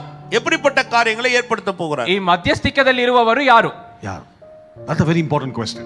ಅದೇ ಒಂದು ಪ್ರಶ್ನೆ. See, we somehow think all things are possible with God and God will do all the change here. I do nothing. ನಾವೇನ್ ಅನ್ಕೋತೀವಿ, ದೇವರು ಸರ್ವಶಕ್ತನಾಗಿದ್ದಾರೆ, ಆದ್ದರಿಂದ ಎಲ್ಲಾ ಬದಲಾವಣೆಗಳು ಆತನು ಮಾಡ್ತಾರೆ, ನನ್ನ ಭಾಗ ಏನು ಇಲ್ಲ. பாருங்க, தேவன் சர்வ வல்லவரா இருக்கிறார். அவரே சகல சிருஷ்டிப்புகளை மாற்றி அமைக்க கூடியவரா இருக்கிறார். இதுல என் பங்கு ஒண்ணும் இல்லை என்று நம்ம நினைக்கிறோம். But this Bible makes it very clear that I am the Son of God. I download the information as the Son of God and implement the Father's will on this terrain. ಸತ್ಯವೇದ ತುಂಬಾ ಸ್ಪಷ್ಟವಾಗಿ ಹೇಳ್ತಿದೆ. ಏನಂದ್ರೆ, ದೇವರಿಂದ ಬರುವಂತ ಎಲ್ಲಾ ಮಾಹಿತಿಗಳು ನಾನು download ಮಾಡಿ ನನ್ನೊಳಗೆ ಸಂಗ್ರಹಿಸಿಕೊಂಡು ನಂತರ ಈ ಭೂಮಿಯಲ್ಲಿ ಅದನ್ನು ನಾನು ಅನ್ವಯಿಸಿಕೊಳ್ಳುತ್ತೇನೆ. பாருங்க, வேதம் நமக்கு ரொம்ப அழகா சொல்லுது. என்னன்னா, தேவனுடைய சித்தங்களை எனக்குள்ளாக வாங்கி, அப்படின்னா டவுன்லோட் இல்லையா, எனக்குள்ளாக வாங்கி அந்த சித்தத்தை இந்த பூமியில செய்யக்கூடியவராக இருக்கிறோம். ஆமென் தான் சொல்லுங்களேன். See, the reason why all this happened is because we will do His will on this earth. ಈ ಎಲ್ಲಾ ಕಾರ್ಯಗಳು ಆಗಲು ಇರುವಂತಹ ಕಾರಣ ಏನಂದ್ರೆ, ಅವರ ಚಿತ್ತವನ್ನು ಈ ಭೂಮಿಯಲ್ಲಿ ನಾವು ಮಾಡಬೇಕು ಅಂತ. இதெல்லாம் ஏன் நடக்குது, இதெல்லாம் ஏன் இப்படி சொல்லப்பட்டிருக்குதுன்னா, அவருடைய சித்தத்தை அவர் மூலமாக இந்த பூமியில நாம் செய்யக்கூடியவர்களாக இருக்கிறோம். You see, the Bible says the creation is waiting very eagerly for the Son of God. ಸತ್ಯವೇದ ಏನ್ ಹೇಳ್ತಿದೆ, ದೇವರ ಮಗನಿಗಾಗಿ ಈ ಸೃಷ್ಟಿಯ ಲವಲವಿಕೆಯಿಂದ ಕಾಯ್ತಾ ಇದೆ. வேதம் சொல்லுது இல்லையா, குமாரனுக்காக, தேவனுடைய குமாரனுக்காக சிருஷ்டிப்பு தவித்துக் கொண்டிருக்கிறதா. Now the question, who is that Son of God? ಈಗ ಪ್ರಶ್ನೆ ಏನಂದ್ರೆ, ಆ ದೇವರ ಮಗನು ಯಾರು? யார் அந்த தேவனுடைய குமாரன்? தைரியமா தான் நானும் சொல்லுங்களேன். ಧೈರ್ಯದಿಂದ ಹೇಳಿ, நானே ಅದು. தைரியமா தான் சொல்லுங்களேன், நான் தான். I preach so much just to bring this point. We haven't even gone to the subject. Just to prove to you, you can stand in the right of a child, a son of God and a daughter of God. ಇಷ್ಟು ಕಾರ್ಯಗಳು ನಾನು ಬೋಧಿಸಲು ಕಾರಣ ಏನಂತ ಹೇಳಿದ್ರೆ, ಒಂದು ಹಕ್ಕಿನಿಂದ ದೇವರ ಮುಂದೆ ನಿಲ್ಲುವಾಗ ನಾನು ದೇವರ ಮಗನೂ ಮಗಳಾಗಿದ್ದೀವಿ ಎಂಬಂತಹ ಕಾರ್ಯದಲ್ಲಿ. பாருங்க, இந்த உரிமையை சொல்ல வரோம்னா, நாம் கர்த்தருடைய மகனும் மகளா இருக்கிறதுனால அந்த உரிமை நமக்கு இருக்கிறது என்பதை காண்பிக்கிறோம். தமிழ்ல வருது, தேவனுடைய புத்திரர், அதாவது புத்திரர் அப்படின்னு வருது இல்லையா.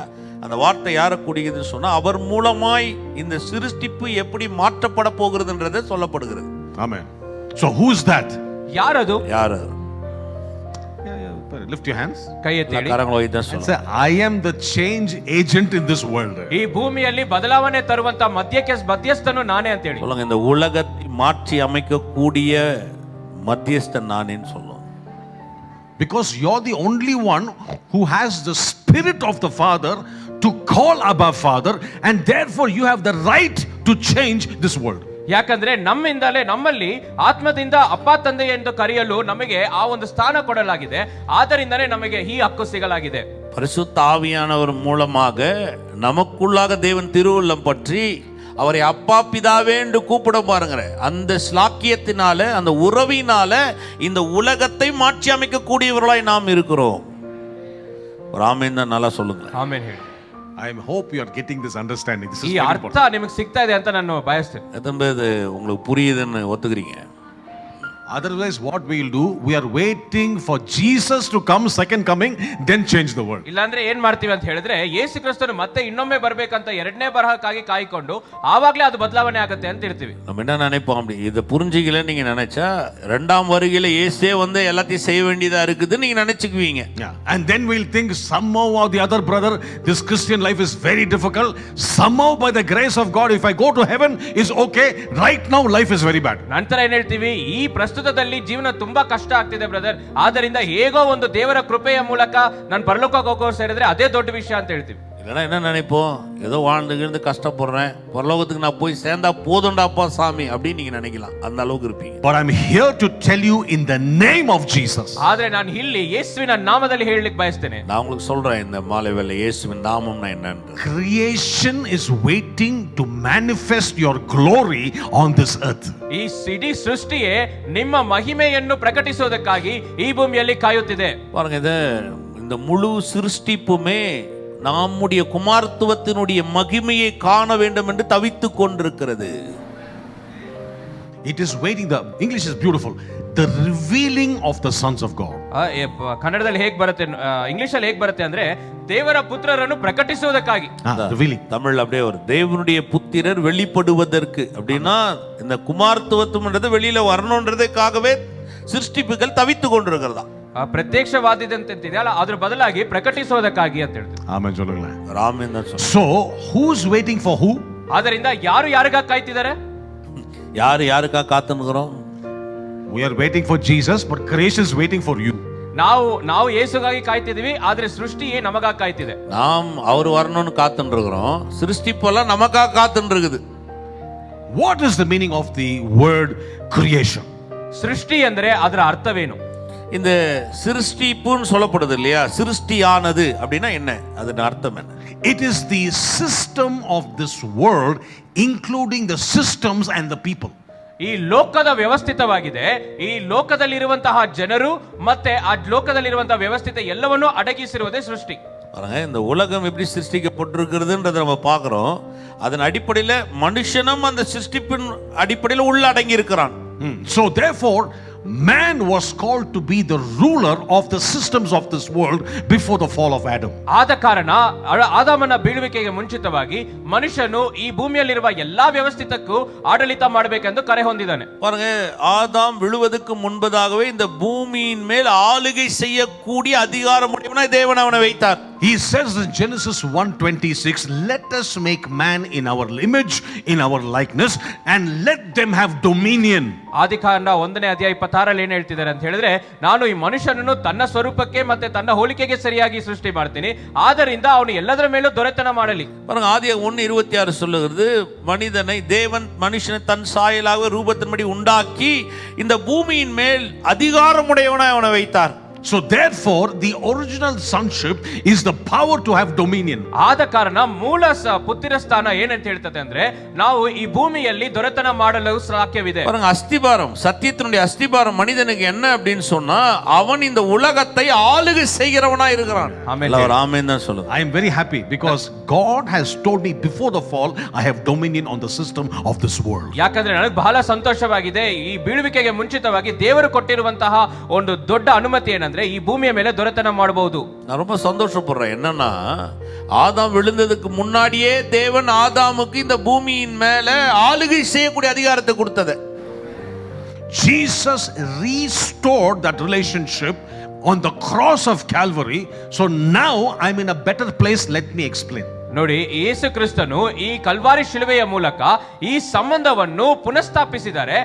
ಆದ್ದರಿಂದ ನಾವು ಒಂದು ದೊಡ್ಡ ಸ್ಥಾನದಲ್ಲಿದ್ದೀವಿ. ಅದನ್ನು ನಾನು ವಿವರಿಸ್ತೀನಿ. இயேசு கிறிஸ்து கல்வாரி சிலுவையின் மூலமாக மனிதன் எதெல்லாம் இழந்தானோ அதை மீண்டும் அவனுக்கு தரார். பாருங்க, அது எவ்வளவு வல்லமுள்ளதா இருக்குன்றதை நான் விவரிச்சு இப்ப காமிக்க போறேன். Praise the Lord. Praise the Lord. Now the Bible says we are seated with Christ in heavenly places. ಸತ್ಯವೇದ ಹೇಳುತ್ತೆ ನಾವು ಆಕಾಶ ಮಂಡಲದಲ್ಲಿ ದೇವರ ಒಂದಿಗೆ ಬಲಭಾಸದಲ್ಲಿ ಇದ್ದೀವಿ ಅಂತ. பாருங்க, வேதம் சொல்லுது, நாம் குமாரனோடு கூட அவரோடு கூட ஆவிக்குரிய மண்டலத்தில் அமர்ந்திருக்கிறோம் என்று சொல்லப்பட்டிருக்கிறது. எத்தனை விசுவாசி? ಎಷ್ಟು ನಂಬ್ತೀನಿ? You see, when you want to go visit the Queen of England, ನೀವು ನೋಡಿ, ಆ ಇಂಗ್ಲೆಂಡ್ ದೇಶದ ರಾಣಿಯನ್ನು ಭೇಟಿ ಮಾಡಬೇಕಂದ್ರೆ, நீங்க போய் இங்கிலாந்துல இருக்கிற ராணியை பார்க்கணும்னு நினைச்சா, first of all you can't sit in front of her. Even if they give you appointment, you must stand. ಮೊದಲನೇದು ಏನಂದ್ರೆ, ಅವ್ರನ್ನ ಭೇಟಿ ಮಾಡ್ಲಿಕ್ಕೆ ನಿಮ್ಗೆ ಅನುಮತಿ ಕೊಟ್ಟರು ಸಹ ಅವ್ರ ಮುಂದೆ ಕೂತ್ಕೊಳ್ಳೋಕ್ಕಾಗಲ್ಲ, ನಿಂತ್ಕೊಂಡೇ ಇರಬೇಕು. நீங்க அவர் உங்களுக்கு அப்பாயின்மெண்ட் கொடுத்தா கூட நீங்க போனீங்கன்னா அவங்க முன்னாடி போய் உட்கார்ந்துட கூடாது, நின்னு தான் இருக்கணும். But her grandchild can sit in front of her. ಆದರೆ ಆಕೆಯ ಮೊಮ್ಮಗು ಅವ್ರ ಮುಂದೆ ಕೂತ್ಕೋಬಹುದು. அவங்க பேத்தி வந்து பாத்தீங்கன்னா நேரா போய் அவங்க முன்னாடி உட்காரலாம். Why? ஏன்? She is also royalty. ಯಾಕಂದ್ರೆ ಅವರು ಸಹ ರಾಜವಂಶಕ್ಕೆ ಸೇರಿದವರು. அவங்க அந்த ராஜ வம்சத்திலே பிறந்திருக்கிறதுனால அந்த ராயல்ட்டி அவங்களுக்கு இருக்குது. So if we are able to sit in the presence of God, ಆದ್ದರಿಂದ ದೇವರ ಪ್ರಸನ್ನತೆಯಲ್ಲಿ ನಾವು ಕೂತ್ಕೋಬಹುದಾಗಿದ್ರೆ, நாம் கர்த்தருடைய பிரசன்னத்துல உட்கார முடியும்னு சொன்னா we are royalty. ನಾವು ಸಹ ರಾಜವಂಶದವರು. நாமும் அந்த ராஜ வம்சத்தில் இணைக்கப்பட்டிருக்கிறோம். The blood transfusion is the blood of Jesus. ನಮ್ಮ ಒಳಗೆ ಓಡುತ್ತಿರುವಂತಹ ರಕ್ತವು ಯೇಸುವಿನ ರಕ್ತವಾಗಿದೆ. இப்ப நமக்குள்ளாக ஓடிக்கொண்டிருக்கிற ரத்தம் கிறிஸ்தேசுடைய ரத்தம். And with that blood we must do what he wants us to do.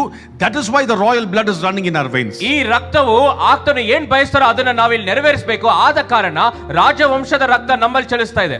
ஏன் அப்படி சொல்றேன் அப்படின்னா, இந்த பூமியில தேவன் எதை செய்ய நினைக்கிறாரோ அந்த ராஜ வம்சத்தை கொண்டு செய்யணும். அதனாலதான் அந்த ரத்தம் எனக்குள்ளாக ஓடுறதுனால அந்த ராஜ வம்சத்துக்குரியவனா நான் இருக்கிறேன். Hallelujah. Hallelujah. So number one, I am called to do what he wants me to do because I'm a child. ಮೊದಲನೇದು, ಆತನು ಏನ್ ನಮ್ಮನ್ನು ಮಾಡಬೇಕು ಅಂತ ಕರೆದಿದ್ದಾರೋ ಅದನ್ನ ನಾನು ಮಾಡಬಹುದು, ಯಾಕಂದ್ರೆ ನಾನು ದೇವರ ಮಗುವಾಗಿದ್ದೀನಿ. முதலாவது ஒண்ணு தெரிஞ்சுக்கணும், அவர் ஏன் அழைச்சிருக்கிறார்னா அவர் என்ன நினைக்கிறாரோ அதை செய்யக்கூடிய ஸ்தானம் எனக்கு இருக்கிறது. ஏன்னா நான் அவருடைய மகனா இருக்கிறேன்.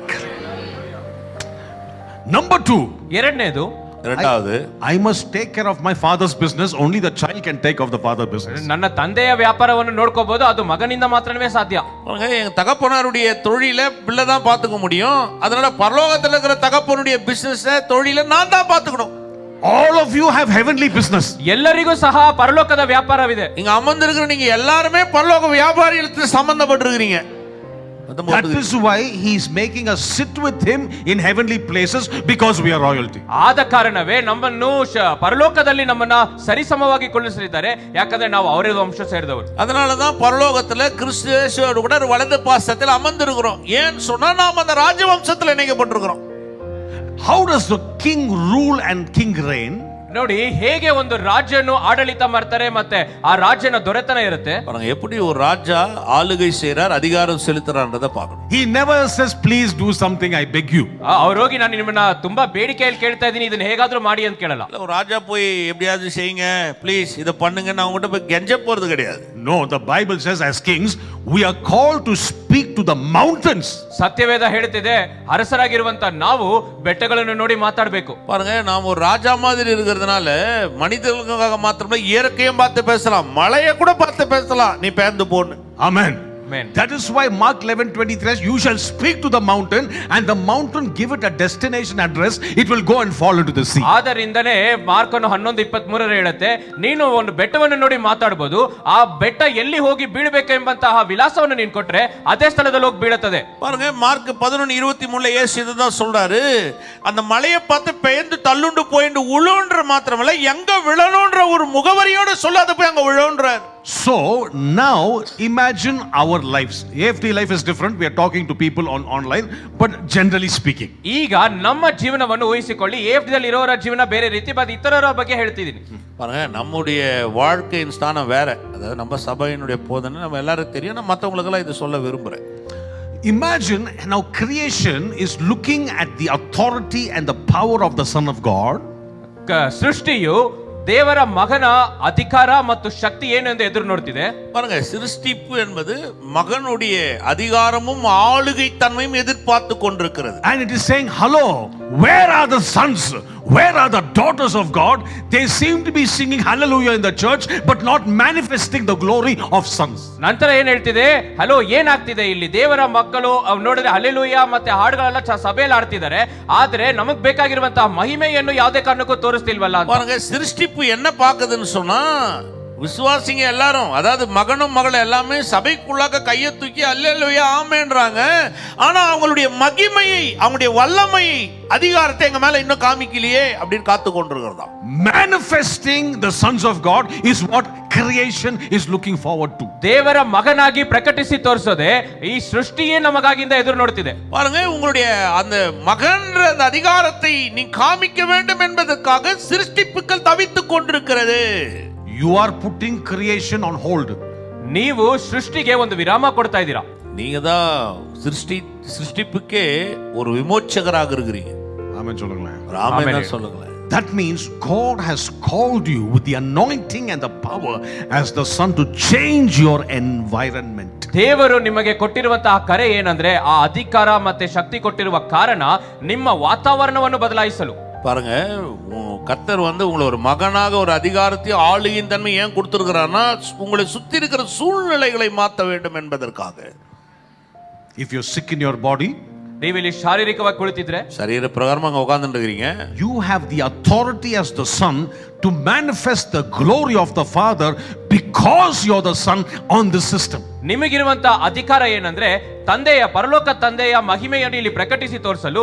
ಯಾಕಂದ್ರೆ ಈ ಸೃಷ್ಟಿಯ ಮೇಲೆ ವ್ಯವಸ್ಥಿತವಾದಂತ ಅಧಿಕಾರವನ್ನು ಸಲ್ಲಿಸಬಹುದು. பாருங்க, நீங்க சரீரத்தையும் அங்க உட்கார்ந்துட்டு இருக்கீங்க, ஆனா ஆவிக்குரிய வகையில பரலோகத்தில் இருக்கிற தேவனோடு கூட இணைந்து அந்த ஆளுகை தன்மை இந்த உலகத்துல அந்த மகிமையை காமிக்க முடியும்.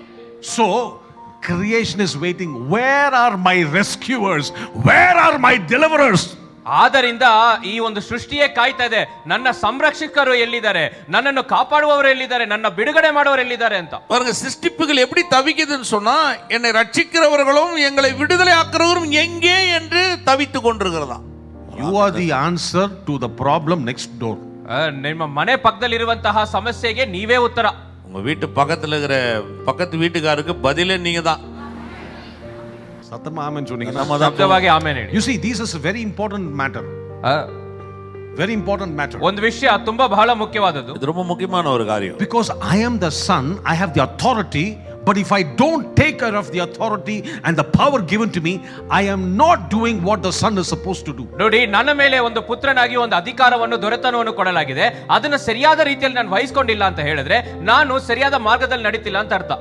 சரியான மகனா இல்ல. அதாவது நான் இப்போ ஒரு மகனா இருக்கிறதால எனக்கு ஒரு அதிகாரமும் ஆளுகையின் தன்மை கொடுக்கப்பட்டிருக்கிறது. அதை நான் சரியா பயன்படுத்தலைன்னு சொன்னா நான் ஒரு சரியான மகனா இல்லைன்றது அர்த்தம். ಸರಿಯಾದ ಮಗನಾಗಿಲ್ಲ ಅಂತ ಅರ್ಥ. Did you understand? ಅರ್ಥ அது மாதிரி விளங்குது. So you are called to change your environment. ಆದ ಕಾರಣ ನಮ್ಮ ವಾತಾವರಣವನ್ನು ಬದಲಾಯಿಸಲು ನಾವು ಕರೆ ಹೊಂದಿದ್ದೀವಿ. நம்மளை சுத்தி இருக்கிற சூழ்நிலைகளை மாற்றுவதற்காகவே நம்மளை தேவன் அப்படி வைத்திருக்கிறார், அழைத்திருக்கிறார். We cannot cry, oh appa, please do something, change my situation, Lord. ನಾವು ಹೋಗಿ ದೇವರೇ ನನ್ನ ಪರಿಸ್ಥಿತಿಯನ್ನು ಹೇಗಾದ್ರೂ ಬದಲಾಯಿಸ್ರಪ್ಪ ಅಂತ ಕೇಳಕ್ಕಾಗಲ್ಲ. கர்த்தர்கிட்ட போய் போராடுறதுல ஆண்டவரே சூழ்நிலையை மாத்துங்க அப்படி கத்துறது இல்ல. What is the Lord saying? ದೇವರು ಏನ್ ಹೇಳ್ತಾರೆ? தேவன் என்ன சொல்றாரு? You are the answer. ನೀನೇ ಉತ್ತರ. நீங்க தான் பதில். That is why நீங்க தான். I put you on this earth next to in that office because you are the answer. ನಿನ್ನನ್ನು ಈ ಕಚೇರಿಯಲ್ಲಿ ಇಟ್ಟಿರುವ ಕಾರಣ ಏನಂದ್ರೆ ಆ ಕಚೇರಿಗಿರುವಂತಹ ಉತ್ತರವೇ ನೀನು. இந்த உலகத்துல உங்களை ஏன் வச்சிருக்கிறேன்னா, இந்த உலகத்துல இருக்கிற எல்லா கேள்விக்கும் பதிலே உங்ககிட்ட தான் இருக்குது. ஒரு ஆமென் தான் சொல்லுங்களேன். Once this revelation comes, ಈ ಒಂದು ಪ್ರಕಟಣೆ ಹೊರಟು ಬರುವಾಗ, இந்த வெளிப்பாடு வரும்போது something beautiful will happen. ಬಹಳ ಸುಂದರವಾದಂತ ವಿಷಯ ನಡೆಯುತ್ತೆ. ஒரு பெரிய அற்புதமான காரியங்கள் நடக்கும். Go to the book of Genesis chapter number 7. ಆದಿಕಾಂಡ 7ನೇ ಅಧ್ಯಾಯಕ್ಕೆ ಹೋಗೋಣ. ஆதியாகமம் 7ஆம் அதிகாரம். We are quickly going to talk about Noah.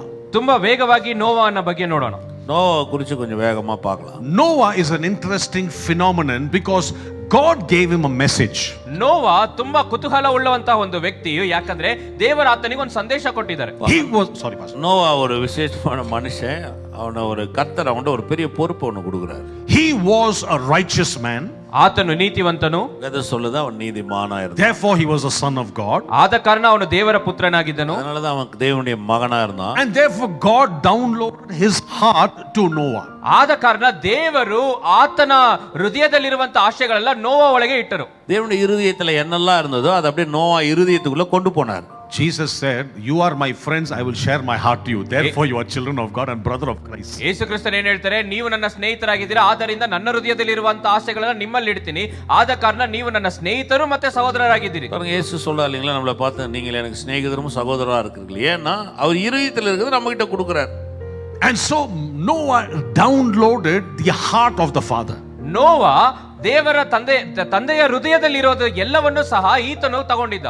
பாருங்க, நோவா தேவனுடைய இருதயத்துல என்னெல்லாம் இருந்ததோ அவன் அவருடைய இருதயத்துல கொண்டு வராரு. And now he had to execute and display the sonship on this earth. ಈಗ ಆ ಪುತ್ರ ಸ್ಥಾನವನ್ನು ಈ ಭೂಮಿಯಲ್ಲಿ ಸ್ಥಾಪಿಸಬೇಕು ಮತ್ತೆ ಪ್ರದರ್ಶಿಸಿ ತೋರಿಸಬೇಕು. பாருங்க, ஒரு மகன் என்ற அந்த காரியத்தை இந்த பூமியில அவர் நிறைவேற்றி காமிக்கணும், அதை செய்து காமிக்கணும். Because God can only use his sons to establish his kingdom on this earth. ಯಾಕಂದ್ರೆ ದೇವರಿಂದ ಆತನ ರಾಜ್ಯವನ್ನು ಇಲ್ಲಿ ನೆರವೇರಿಸೋದಕ್ಕೆ ಅವರ ಮಗನಿಂದ ಮಾತ್ರವೇ ಸಾಧ್ಯವೆಂದು ಹೇಳ್ತಾರೆ. பாருங்க, தேவன் இந்த பூமியில ஏதாவது ஒரு காரியத்தை செய்யணும், அப்படி மகன்களால தான் முடியும்ன்றதை காமிக்கிறார். And therefore he gives him an assignment. ಆದ್ದರಿಂದ ಅವನಿಗೊಂದು ನಿಯೋಜನೆಯನ್ನು ಕೊಡ್ತಾರೆ. அதனாலதான் அவருக்கு ஒரு அசைன்மெண்ட் கொடுக்குறாரு, இப்படி செய்ய அப்படி. Number one, if you are the son of God, take it from me 100%, God will give you an assignment. ಮೊದಲನೇದು, ನೀವು ದೇವರ ಮಕ್ಕಳಾಗಿದ್ರೆ ಮೊದಲನೇ ಕಾರ್ಯ ಇದರಿಂದ ನೀವು ಕಡ್ಡಾಯವಾಗಿ ತಗೊಳ್ಳಿ, ದೇವರು ನಿಮಗೊಂದು ನಿಯೋಜನೆಯನ್ನು ಕೊಡ್ತಾರೆ. பாருங்க, நீங்க கர்த்தருடைய மகனா இருந்தீங்கன்னா, பிள்ளைகளா இருந்தீங்கன்னா, கர்த்தர் உங்களுக்குன்னு ஒரு காரியத்தை சொல்லுவாரு, அதை நீங்க செய்யலாம். Because only the father's estate the son can take care. ಯಾಕಂದ್ರೆ ಈ ತಂದೆಯ ಕಾರ್ಯಗಳು, ತಂದೆಯ ಮಾಡುವಂತಹ ವಿಷಯಗಳೇ ಮಗನಿಂದ ತಗೊಳ್ಳಲು ಸಾಧ್ಯ. பாருங்க, ஏன்னா அவர் அப்பாவா இருக்கிறதுனால அவர் அப்பா கிட்ட இருந்து எடுத்துக்கொள்ளக்கூடிய காரியங்கள் மகனால தான் முடியும், மகன் தான் அதை செய்யக்கூடியவர்களா இருக்கிறார். Amen. And now Noah starts manifesting the sonship of God. ಈಗ ನೋವನು ದೇವರ ಪುತ್ರ ಸ್ಥಾನವನ್ನು ಪ್ರಕಟಿಸಲು ಪ್ರಾರಂಭಿಸ್ತಾ ಇದ್ದಾನೆ. பாருங்க, நோவா இந்த பூமியில தான் மகன்ற அந்த மகிமையை வெளிப்படுத்தி காமிக்கிறான். How did he do that? ಹೇಗೆ ಸಾಧ್ಯ ಇದು? எப்படி இது முடியும்? Because God is a faith God, he spoke a message of faith. ಯಾಕಂದ್ರೆ ದೇವರು ನಂಬಿಕೆ ಉಳ್ಳಂತ ದೇವರಾಗಿದ್ದಾರೆ, ಆತನಿಂದ ಅವರು ಮಾತಾಡಿದಂತಹ ಸಂದೇಶವು ನಂಬಿಕೆಯ ಸಂದೇಶ. பாருங்க, தேவன் விசுவாசத்தின் தேவன். அதனால அந்த விசுவாசத்தின் மூலமாக நோவாவோடு கூட விசுவாச வார்த்தைகளால் பேசுறார். What is the condition by which God speaks a message?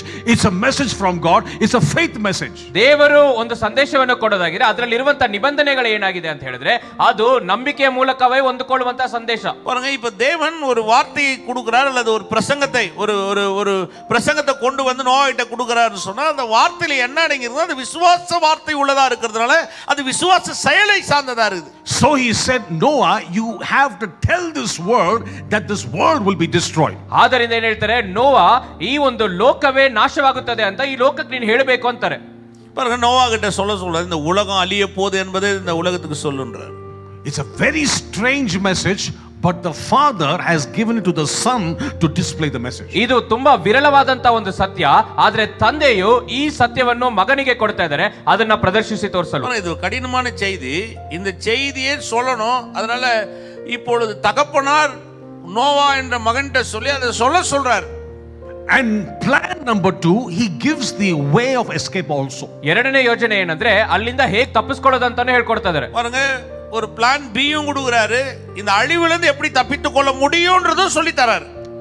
Our God is a good God. ನಮ್ಮ ದೇವರು ಒಳ್ಳೆಯ ದೇವರು. நம்முடைய கர்த்தர் நல்லவர். Amen. In spite of the problem, he shows the way out of the problem. ನೋಡಿ, ಈ ಸಮಸ್ಯೆದೊಳಗೆ ಇರುವಾಗಲೇ ಸಮಸ್ಯೆದಿಂದ ಹೊರಗಡೆ ಹೇಗೆ ಬರೋದು ಅಂತ ದಾರಿ ತೋರಿಸ್ತಾರೆ. ஒரு பிரச்சனையில இருப்போம், பிரச்சனையில இருந்து எப்படி வெளியில வரதுன்னு அவரே சொல்லி தருவார். And so the Lord said, make a big mega ark. ಆದ್ದರಿಂದ ದೇವರು ಹೇಳ್ತಾರೆ, ಒಂದು ಬಹುದೊಡ್ಡ ನಾವೆಯನ್ನು ಮಾಡು. அதான் நோவா கிட்ட கர்த்தர் சொல்றாரு, ஒரு பெரிய பேடையை உண்டாக்கு. And so now, interestingly, let's pick it up from verse 14 of Genesis chapter 7. ಆದಿಕಾಂಡ 7ನೇ ಅಧ್ಯಾಯ 14ನೇ ವರ್ಷದಿಂದ ನಾವು ಪ್ರಾರಂಭಿಸೋಣ. 7:14 வாசிக்கலாம். They and every beast after its kind, all cattle after their kind, every creeping thing creeps on the earth, everything it's after its kind, and every bird after its kind, and every bird of every sort. 14ನೇ ವಚನ. ಎಲ್ಲಾ ಪ್ರಾಣಿಗಳಲ್ಲಿ ಅಂದರೆ ಸಕಲ ವಿಧವಾದ ಮೃಗ ಪಶು ಕ್ರಿಮಿಕೀಟಗಳಲ್ಲಿಯೂ ಪಕ್ಷಿ ಮೊದಲಾದ ರೆಕ್ಕೆ ಇರುವ ಎಲ್ಲ ಜೀವಿಗಳಲ್ಲಿಯೂ ಎರಡೆರಡು ತಮ್ಮ ತಮ್ಮ ಜಾತಿಗನುಸಾರವಾಗಿ ನೋಹನ ಬಳಿಗೆ ಬಂದು ನಾವೆಯಲ್ಲಿ ಸೇರಿದವು. அவர்களோடு ஜாதி ஜாதியான சகலவித காட்டு மிருகங்களும் ஜாதி ஜாதியான சகலவித நாட்டு மிருகங்களும் பூமியின் மேல் ஊறுகிற ஜாதி ஜாதியான சகலவித ஊரும் பிராணிகளும் ஜாதி ஜாதியான சகலவித பறவைகளும் பலவிதமான சிறகுகளுள்ள சகலவித பட்சிகளும் பிரவேசித்தன. The Bible says very beautifully in the English Bible, ತುಂಬಾ ಸುಂದರವಾಗಿ ಆಂಗ್ಲ ಬೈಬಲ್ ಅಲ್ಲಿ ಏನ್ ಹೇಳುತ್ತೆ ಅಂದ್ರೆ, அருமையான வகையில ஆங்கில வேதாகம் என்ன சொல்லுதுன்னா, and all these different creation creatures came to Noah. ಎಲ್ಲಾ ರೀತಿಯಾದಂತಹ ವಿವಿಧವಾದಂತಹ ಸೃಷ್ಟಿಗಳು ನೋವಾವಿನ ಬಳಿ ಬಂದರು. பல ஜாதியான மிருகங்கள் எல்லாம் நோவா கிட்ட வருது. Noah is the magnet. ನೋಡಿ, ನೋವಾ ಒಂದು ಕಾಂದವಾಗಿದ್ದಾನೆ. நோவா ஒரு காந்தக சக்தி உள்ளவனா இருக்கிறான். Because he is manifesting the Son of God. ಯಾಕಂದ್ರೆ ದೇವರ ಪುತ್ರ ಸ್ಥಾನವನ್ನು ಪ್ರಕಟಿಸಿ ತೋರಿಸ್ತಿದ್ದಾನೆ. பாருங்க, நோவா இந்த பூமியில மகன் என்ற ஒரு அதிகாரம், ஒரு ஆளுமை தன்மையை காமிக்கிறான். When you manifest the Son of God, ದೇವರ ಮಗನು ಎಂಬಂತ ಕಾರ್ಯವನ್ನು ನೀವು ಪ್ರಕಟಿಸುವಾಗ பாருங்க, மகன் என்ற அந்த தன்மையை, அந்த ஆளுமையை நீ காமிக்கும் போது things in this world will come towards you. You become the magnet. ಲೋಕದಲ್ಲಿರುವಂತಹ ಎಲ್ಲಾ ಕಾರ್ಯವು ನಿಮ್ಮ ಬಳಿ ಬಂದು ಸೇರುತ್ತೆ. ಯಾಕಂದ್ರೆ ನೀವು ಕಾಂತ ಶಕ್ತಿಯನ್ನು ಹೊಂದಿರುವವರಾಗಿದ್ದೀರಿ. நீங்க அப்படி செய்யும் போது இந்த உலகத்தில் இருக்கிற சகல காரியத்தையும் இழுத்து கொள்ளக்கூடிய காந்தக சக்தி உள்ளவர்களாய் நீங்கள் மாறிவிடுவீர்கள். ஒரு ஆமென் தான் சொல்லுங்க. ಆಮೇನ್ ಹೇಳಿ. So if things are not aligning in your life, ನಿಮ್ಮ ಜೀವನದಲ್ಲಿ ಎಲ್ಲವೂ ಸರಿಸಮವಾಗಿ ಬರಲಿಲ್ಲ ಅಂದರೆ, உங்க வாழ்க்கையில சில காரியங்கள் எல்லாம் சரியா இல்லைன்னு சொன்னா, the only problem is you're not manifesting the sonship of Christ. ಅದರಲ್ಲಿರುವ ಒಂದೇ ಸಮಸ್ಯೆ ಏನಂದ್ರೆ ದೇವರ ಪುತ್ರ ಸ್ಥಾನವನ್ನು ನೀವು ಪ್ರಕಟಿಸ್ತಿಲ್ಲ. நீங்க தேவனுடைய அந்த குமாரத்துவம் என்பதை உங்க வாழ்க்கையில நீங்க செயல்படுத்தல. அதான் பிரச்சனையே.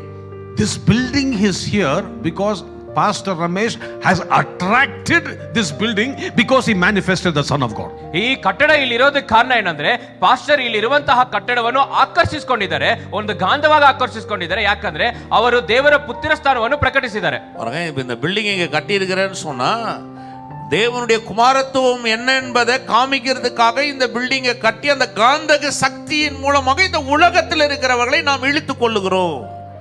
சுவாசிக்கிறவங்க மட்டும். The Lord showed me a vision that he showed me a globe when I came to the Lord. ಒಂದು ಭೌಗೋಳಿಕವಾಗಿ ಅಂದ್ರೆ ಒಂದು ಗ್ಲೋಬ್ ಅನ್ನು ಲೋಕವನ್ನೇ ತೋರಿಸ್ತಾ ಇದ್ದಾರೆ ದೇವರು. அவருக்கு தேவன் ஒரு தரிசனம் மாதிரி காமிச்சாரு. என்னன்னா ஒரு உலக உருண்டை, அந்த குளோபை காமிச்சாரு. And he said, I will take you to the nations of the world. ನಂತರ ಹೇಳಿದ್ರು, ನಿನ್ನನ್ನು ನಾನು ಅಂತರಾಷ್ಟ್ರಕ್ಕೆ ಅಂದ್ರೆ ಲೋಕದಲ್ಲಿರುವ ಎಲ್ಲಾ ರಾಜ್ಯಕ್ಕೂ ತಗೊಂಡು ಹೋಗ್ತೀನಿ. அதுக்கப்புறம் சொன்னாரு, நான் உலகத்துல பல இடங்கள் நாடுகளுக்கு உன்னை கொண்டு போறேன். Unfortunately, I was not sitting under the AFT teaching, so I was thinking, I don't know enna solra therla, I don't know, full confusion. I am dreaming too much. Just relax, be humble. ಆದ್ರೆ AFT teaching ನನಗೆ ಸಿಗದೆ ಇರೋದ ಕಾರಣದಿಂದ ಏನ್ ಹೇಳ್ತಿದಾರೆ ಅಂತ ಅರ್ಥ ಆಗ್ತಿಲ್ವಲ್ಲ ಅಂತ ತುಂಬಾ ಊಹೆ ಮಾಡಿಕೊಂಡೆ. ತಗ್ಗಿಸ್ಕೋ ಅಂತ ನಾನು ಹೇಳ್ತಾ ಇದ್ದೀನಿ, ದೇವರು ಹೇಳಿಲ್ಲ. கன்னடா கூட தெரிஞ்சிச்சு பாருங்க. சில போதனைகள் எனக்கு கிடைக்காதனால, அந்த போதனையுடைய வெளிப்பாடு எனக்கு கிடைக்காதனால, now what has happened is the problem is this: the distance I traveled is from Chennai to Bangalore to Chennai by Brindavan Express second class, 350 kilometers ಅಷ್ಟೇ. ಸಮಸ್ಯೆ ಏನಂತ ಹೇಳಿದ್ರೆ, ನಾನು ಚೆನ್ನೈಯಿಂದ ಬ್ಯಾಂಗ್ಳೂರ್ಗೆ, ಬ್ಯಾಂಗ್ಳೂರ್ ಪಟ್ಟಣದಿಂದ ಚೆನ್ನೈಗೆ ಪ್ರಯಾಣ ಮಾಡ್ತೀನಿ. ಆ ಬೃಂದಾವನ್ ಎಕ್ಸ್ಪ್ರೆಸ್ ಅಲ್ಲಿ ಅದರ ಟಿಕೆಟ್ ಪ್ರೈಸ್ ಎಷ್ಟು ಅಂತ ನೋಡಿದ್ರೆ 350. ಸೆಕೆಂಡ್ ಕ್ಲಾಸ್ ಅಲ್ಲಿ. பாருங்க, நான் Bangalore to Chennai, Chennai to Bangalore travel பண்றேன். பிருந்தாவன் எக்ஸ்பிரஸ்ல வரேன். செகண்ட் கிளாஸ்ல என்னுடைய முழு தேவை 350 ரூபாய் அது ticket cost. And the Lord is saying, showing globe. ದೇವರು ನನಗೆ ಒಂದು ಭೌಗೋಳಿಕವಾಗಿ ತೋರಿಸ್ತಿದ್ದಾರೆ. ஆனா தேவன் உலக உருண்டையை காட்டுறாரு. And I am telling this is a joke. 350 kilometers second class, where to go nations? ನಾನು ಹೇಳ್ತೇನೆ, ಇದು ಯಾವುದೋ ಹಾಸ್ಯ ರೀತಿಯಲ್ಲಿದೆ. ಯಾಕಂದ್ರೆ ನಾನು 350 ರೂಪಾಯಿ ಖರ್ಚು ಮಾಡಿ ಅಲ್ಲಿಂದ ಇಲ್ಲಿ ಬರ್ತಾ ಇದ್ದೀನಿ, ನಾನು ಹೇಗೆ ಅಂತಾರಾಷ್ಟ್ರವಾಗಿ ಹೋಗ್ಲಿ? 350 ரூபாய் செகண்ட் கிளாஸ்ல வரேன்னா எப்படி உலகம் முழுதும் சுத்துறது? இது ஒரு பெரிய காமெடியா இருக்குது அப்படின்னு நினைக்கிறேன். But you know what? God wanted me to manifest the sonship of God. ಆದ್ರೆ ದೇವರು ಬೇಕಂತಾನೆ ಏನ್ ಹೇಳ್ತಿದ್ದಾರೆ, ಈ ಒಂದು ದೇವರ ಪುತ್ರ ಸ್ಥಾನವನ್ನು ಪ್ರಕಟಿಸಿ ತೋರಿಸಬೇಕೆಂದು ಬಯಸ್ತಾರೆ. தேவன் என்ன விரும்புறாருன்னா, நீ குமாரன்றதை வெளிப்படுத்தி காமி. He wants us to understand, get the revelation and attract things to yourself. ಈ ವಿಷಯವನ್ನು ಅರ್ಥ ಮಾಡಿಕೊಂಡು ಪ್ರಕಟಣೆಯನ್ನು ಹೊಂದಿಕೊಂಡು ಎಲ್ಲವನ್ನು ಆಕರ್ಷಿಸಿಕೋಬೇಕು. இந்த வெளிப்பாட உள்ள கொண்டு வந்து ஒரு காந்த சக்தி போல எல்லாவற்றையும் இழுத்துக் கொள்ளக்கூடியவனாய் இருக்கிறார். And said, Lord, I believe your word. ನಂತರ ಹೇಳಿದೆ, ದೇವರೇ ನಾನು ನಿಮ್ಮ ವಾಕ್ಯವನ್ನು ನಂಬ್ತೇನೆ. அதுக்கப்புறம் சொன்னேன், கர்த்தாவே உம்முடைய வார்த்தையை நான் நம்புறேன். I do not know what you're going to do, but I believe I will go nations. ನೀವೇನ್ ಮಾಡ್ತೀರಾ ಅಂತ ನನಗೆ ಗೊತ್ತಿಲ್ಲ, ಆದ್ರೆ ನಾನು ನಂಬ್ತೀನಿ, ನಾನು ಅಂತರಾಷ್ಟ್ರದಲ್ಲಿ ಪ್ರಯಾಣ ಮಾಡ್ತೀನಿ. ஆண்டவரே, நீர் என்ன செய்ய போறீங்கன்னு எனக்கு தெரியாது, ஆனா நான் விசுவாசிக்கிறேன், உலகம் முழுவதும் நான் டிராவல் பண்ண போறேன்றது விசுவாசி. But I'm still traveling in Brindavan Express. ಆದ್ರೆ ಇನ್ನೂ ಸಹ ನಾನು ಬೃಂದಾವನ್ ಎಕ್ಸ್ಪ್ರೆಸ್ ಅಲ್ಲೇ ಪ್ರಯಾಣ ಮಾಡ್ತಾ ಇದ್ದೀನಿ. இன்னும் கூட நான் அதே பிருந்தாவனத்துல தான் டிராவல் பண்ணிட்டு இருக்கேன். But lo and behold, the day I manifested and got the revelation of this truth, ಆದ್ರೆ ಕಾದು ನೋಡಿ, ಏನಂದ್ರೆ ಈ ಒಂದು ಸತ್ಯದಲ್ಲಿರುವಂತಹ ಪ್ರಕಟಣೆ ನಾನು ಹೊಂದದ ನಂತರ I got a job in Malaysian Airlines. ಈ ಒಂದು ಪ್ರಕಟಣೆ ಹೊಂದದ ನಂತರ ಮಲೇಷಿಯನ್ ಏರ್ಲೈನ್ಸ್ ಅಲ್ಲಿ ನನಗೊಂದು ಉದ್ಯೋಗ ಸಿಕ್ತು. பாருங்க, இந்த வெளிப்பாடு வந்த உடனே மலேசியா ஏர்லைன்ஸ்ல எனக்கு ஒரு வேலை கிடைச்சது. That itself is a miracle. I have no time. ಅದೇ ಒಂದು ದೊಡ್ಡ ಅದ್ಭುತ, ಅದನ್ನ ಹೇಳಲಿಕ್ಕೆ ಸಮಯ ಇಲ್ಲ. இது ஒரு பெரிய அற்புதம், இப்ப அதை சொல்ல முடியாது. And so when I got into that job, ಆ ಒಂದು ಉದ್ಯೋಗದಲ್ಲಿ ಸೇರಿಕೊಂಡಾಗ அந்த வேலை எனக்கு கிடைச்ச உடனே I started taking off from Chennai and Bangalore. ನಂತರ ಚೆನ್ನೈಯಿಂದ ಬ್ಯಾಂಗ್ಳೂರ್ ಬರೋದನ್ನು ನಾನು ಪ್ರಾರಂಭಿಸಿದೆ. பாருங்க, சென்னை டு பெங்களூருக்கு ஃப்ளை பண்ண விமானத்தில் வர ஆரம்பிச்சேன். Then slowly took off internationally. ನಂತರ ಸ್ವಲ್ಪ ಅಂತಾರಾಷ್ಟ್ರೀಯಕ್ಕೆ ಪ್ರಯಾಣ ಮಾಡಿದೆ. அப்புறம் அதே மலேசியன் ஏர்லைன்ஸ்ல உலகளாவிய அளவுக்கு இன்டர்நேஷனல் அளவுக்கு டிராவல் பண்ண கொண்டு போனாரு. Today I have traveled enough and more. ಈಗ ಈ ಸಾಕಾಗಕ್ಕಿಂತ ಹೆಚ್ಚಾಗಿ ನಾನು ಪ್ರಯಾಣ ಮಾಡಿದ್ದೀನಿ. பாருங்க, இப்போ நீங்க பாத்தீங்கன்னு சொன்னா போதுமான அளவுக்கு டிராவல் பண்ணிட்டேன் நான். ராமேந்தா சொல்லுங்க. ಆಮೇಲೆ ಹೇಳಿ.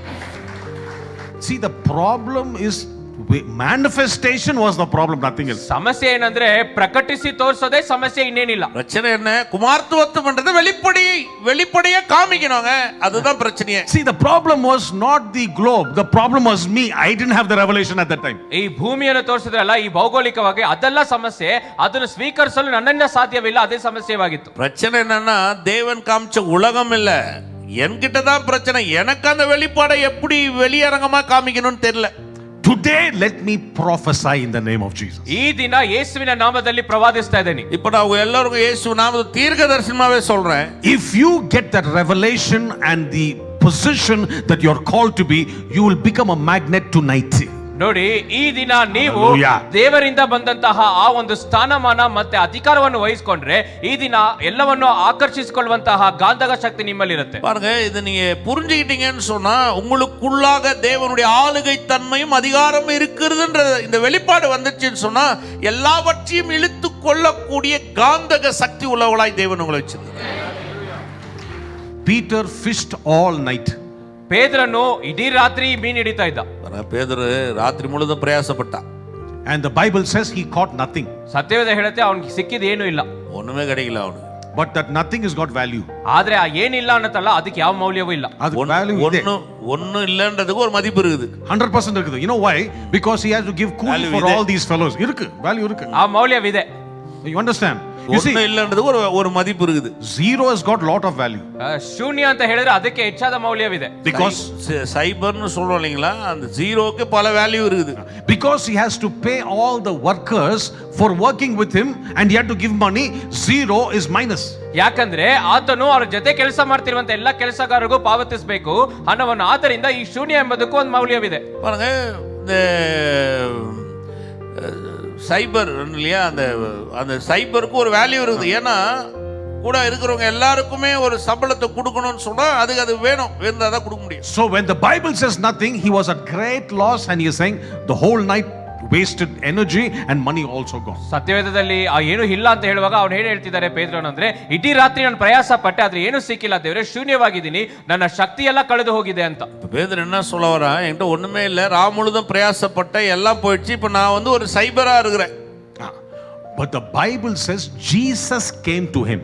ಆದ್ರೆ ಸತ್ಯವೇದ ಹೇಳುತ್ತೆ ಯೇಸು ಕ್ರಿಸ್ತನು ಅವನ ಬಳಿ ಬಂದರು. வேதம் சொல்லுது இயேசு அவனிடத்துல வந்தார்.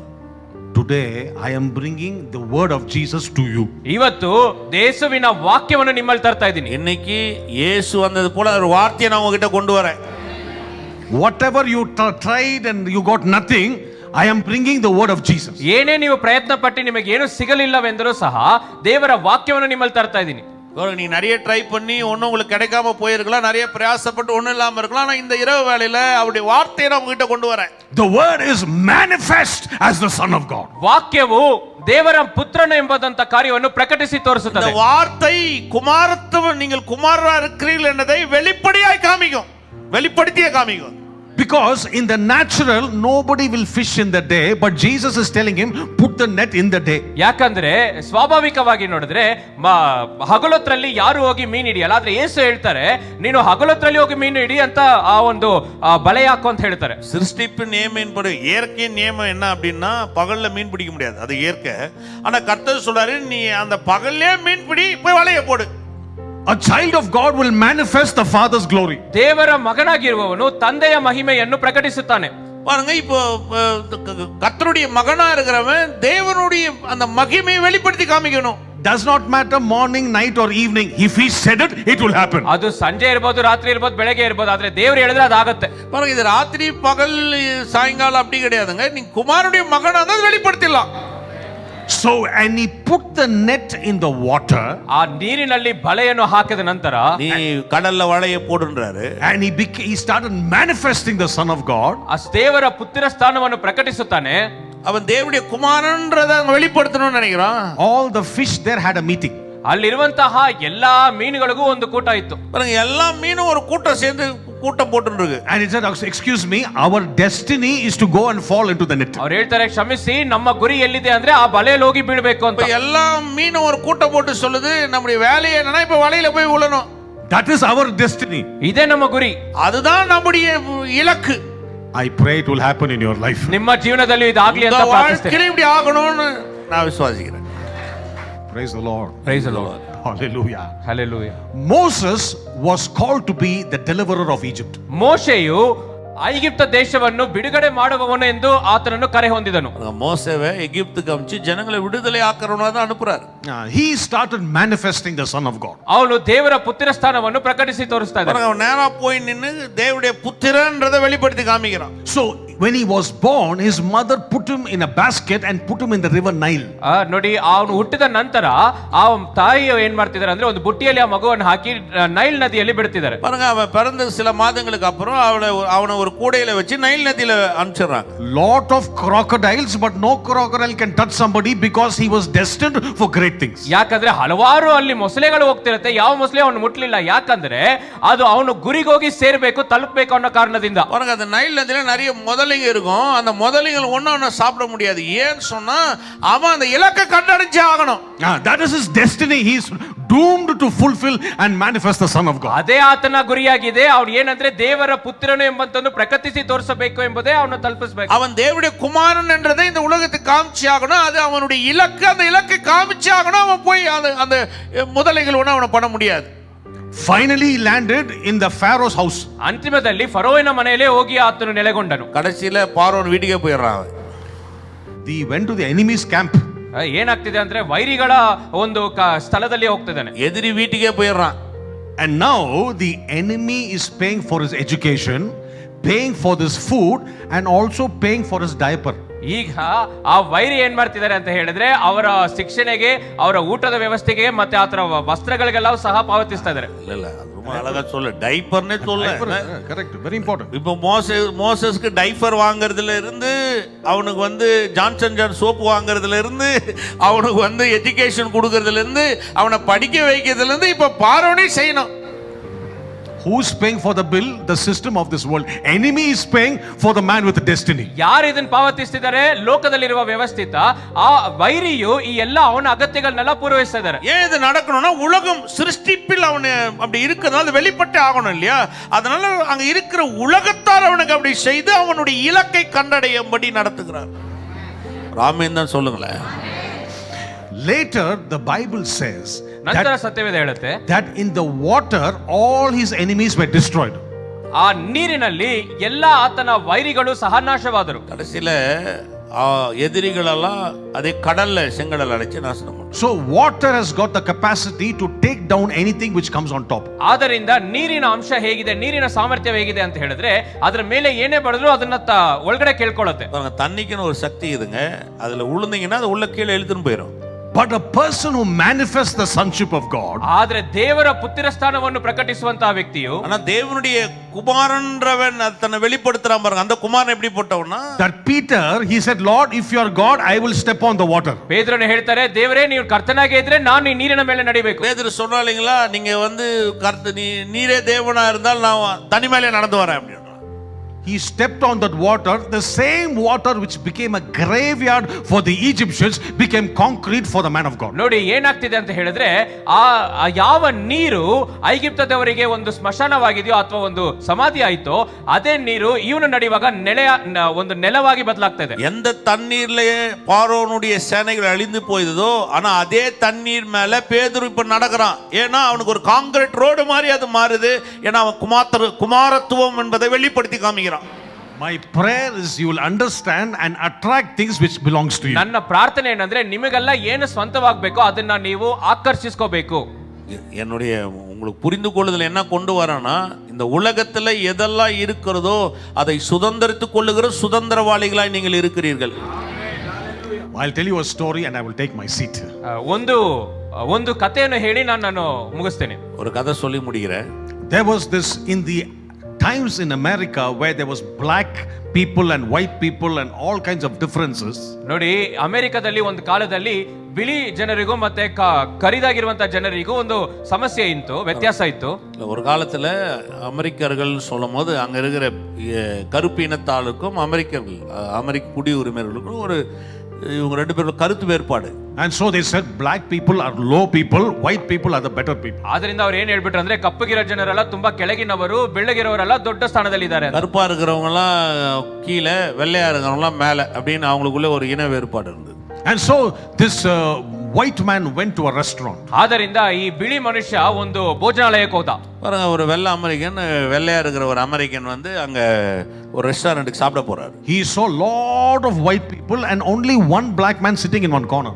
ಆ ಭೋಜನಾಲಯದಲ್ಲಿ ನೋಡಿದ್ರೆ ಹಲವಾರು ಜನ ಬಿಳಿ ಮನುಷ್ಯರಿದ್ದಾರೆ, ಒಂದೇ ಒಂದು ಕಪ್ಪು ಮನುಷ್ಯ ಕೂತಿದ್ದಾರೆ ಒಂದು ಮೂಲೆಯಲ್ಲಿ. அந்த ரெஸ்டாரண்ட்ல எல்லாருமே வெள்ளை அமெரிக்கன் உட்கார்ந்துட்டு இருக்காங்க, ஒரே ஒரு கருப்பா இருக்கிறவர் மட்டும் ஒரு கார்னர்ல இருக்கிறார். And so this white man said, let us rub the black man on the wrong side. And he said, everybody please pay attention. ಆ ಒಂದು ಬಿಳಿ ಮನುಷ್ಯ ಏನ್ ಅನ್ಕೊಂಡ, ಈ ಒಂದು ಕಪ್ಪು ಮನುಷ್ಯ ಸ್ವಲ್ಪ ಕೆಣಕಿ ನೋಡೋಣ ಅಂತ ಹೇಳಿ ಏನ್ ಹೇಳ್ತಾನೆ, ಆ ಎಲ್ಲರೂ ನನ್ನನ್ನು ನೋಡಿ ಅಂತ.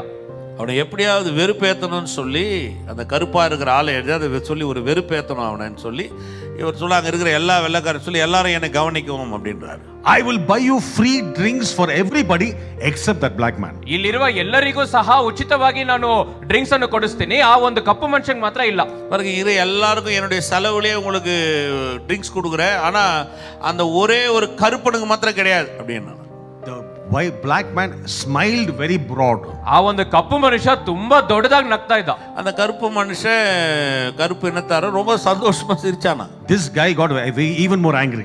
ಈ ಒಂದು ಬಿಳಿ ಮನುಷ್ಯ ತುಂಬಾನೇ ಕೋಪ ಉಂಟಾಯ್ತು. பாருங்க, இந்த வெள்ளைக்காரனுக்கு ரொம்ப கோபம் வந்துச்சான். He says, not only drinks but everybody lunch bill is on me. ಇವನೇನ್ ಹೇಳ್ದ, ಆ ಬರೀ ಕುಡಿಯೋದು ಮಾತ್ರ ಅಲ್ಲ, ಎಲ್ಲರೂ ಊಟ ಮಾಡ್ಕೊಳ್ಳಿ, ಆ ಒಂದು ಪಾವತಿಸೋದು ನಾನೇ ಮಾಡ್ತೀನಿ Except the black man. ಆ ಒಂದು ಕಪ್ಪು ಮನುಷ್ಯನ್ ಬಿಟ್ಟಿ. ஒரு ட்ரிங்க்ஸ் மாத்திரம் இல்ல, உங்களுக்கு எல்லாருக்கும் சேர்த்து சாப்பாடும் எந்துதான் அப்படின்னு சொல்லிட்டு கோவத்துல, ஏன்னா அவர் சிரிச்சா அந்த கோவத்துல சாப்பாடு அனௌன்ஸ் பண்ணான். Except that black man, everybody is taking. அந்த கருப்பின் ஆளுக்கு மட்டும் கிடையாது, மத்த எல்லாருக்கும் உண்டு. ಆ ಕಪ್ಪಿ ಮನುಷ್ಯನ್ ಮಾತ್ರ ಇಲ್ಲ, ಮಿಕ್ದವ್ರು ಎಲ್ಲರಿಗೂ ಊಟ ಕೊಡ್ತೀನಿ. Again the black man smiled. ನಂತರ ಆ ಕಪ್ಪು ಮನುಷ್ಯ ಬಹಳ ದೊಡ್ಡದಾಗಿ ನಗ್ತಿದ್ದ. உடனே அந்த பிளாக் கருப்பு இனத்த ஆளு ரொம்ப சிரிச்சாராம். And so this man got very angry. ಈ ಬಿಳಿಯಾಗಿರೋ ಮನುಷ್ಯನಿಗೆ ತುಂಬಾ ಕೋಪ ಆಗ್ತಿತ್ತು. இந்த வெள்ளைக்காரனுக்கு ரொம்ப கோவம் வந்துச்சு. I want to rub him on the wrong side. That fellow is smiling. ಇನ್ನ ಪೈತಕಾರನ. ನಾನು ಅವನ್ನ ಕೆಣಕಿಸ್ಬೇಕು ಅಂತ ನೋಡ್ತಾ ಇದ್ದೀನಿ, ಅವ್ನು ನಗ್ತಾ ಇದ್ದಾನೆ, ಅವನೇನು ಹುಚ್ಚಾನ ಅಂತ. அவனை ரொம்ப வெறுப்பேத்தலான்னு பார்த்தா என்னப்பா அவன் சிரிச்சுனே இருக்கிறானா, அவனா பைத்தியக்காரனா அப்படின்னு நினைச்சான். And so he called the fellow who's taking the order.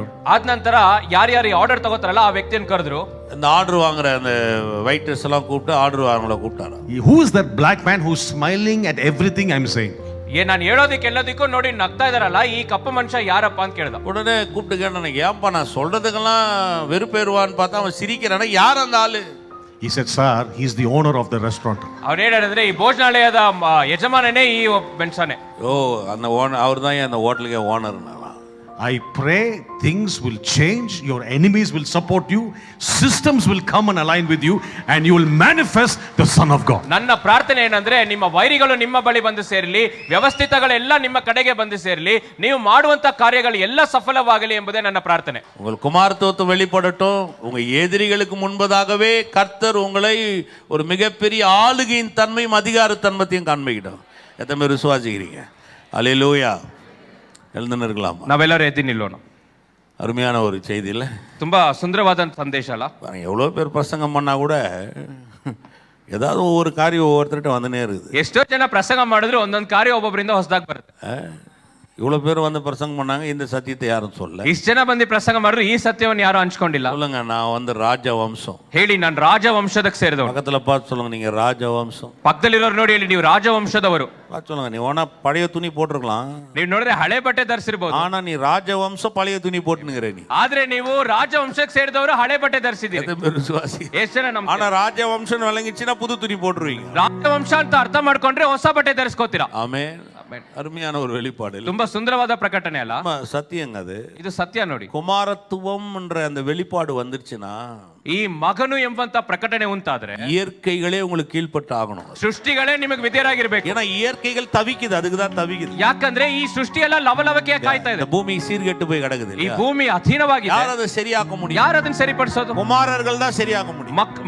ಮಗನೇ ಅದನ್ನ நாம் ಸರಿಪಡಿಸಬೇಕು. தேவனுடைய குமாரர்களா இருக்கிறோம். ನಾವು ದೇವರ ಮಗನಾಗಿದ್ದೀವಿ. அதை சீர்படுத்தக்கூடிய அதிகாரமே நம்ம கிட்ட தான். ಅದನ್ನು ಸರಿಪಡಿಸುವಂತ ಅಧಿಕಾರ ನಮ್ಮ ಬಳಿ ಇದೆ. அப்ப இந்த பூமியில வறுமை, கஷ்டம், வேதனை, பாடு, நோய் இதெல்லாம் யார் சீர்படுத்த முடியும்னா பிதாவுடைய குமாரர்களா நம்ம இருக்கிறதுனால நம்மால சீர்படுத்த ಈ முடியும். ಭೂಮಿಯಲ್ಲಿರುವಂತ ಬಡತನವಾಗಲಿ, ಕಷ್ಟವಾಗಿರ್ಲಿ, ರೋಗವಾಗಿರ್ಲಿ, ಅನಾರೋಗ್ಯ ಎಲ್ಲ ಕಾರ್ಯಗಳನ್ನು ಯಾರು ಸರಿಪಡಿಸಬೇಕಂದ್ರೆ ಈ ತಂದೆಯ ಮಗನು ಎಂಬಂತ ಪ್ರಕಟಣೆ ಹೊಂದಿರುವವರು ನಾವೇ ಸರಿಪಡಿಸಬೇಕು. இந்த மாதிரி வழங்குது. ಎಷ್ಟು ಜನಕ್ಕೆ ಅರ್ಥ ಆಗ್ತಿದೆ?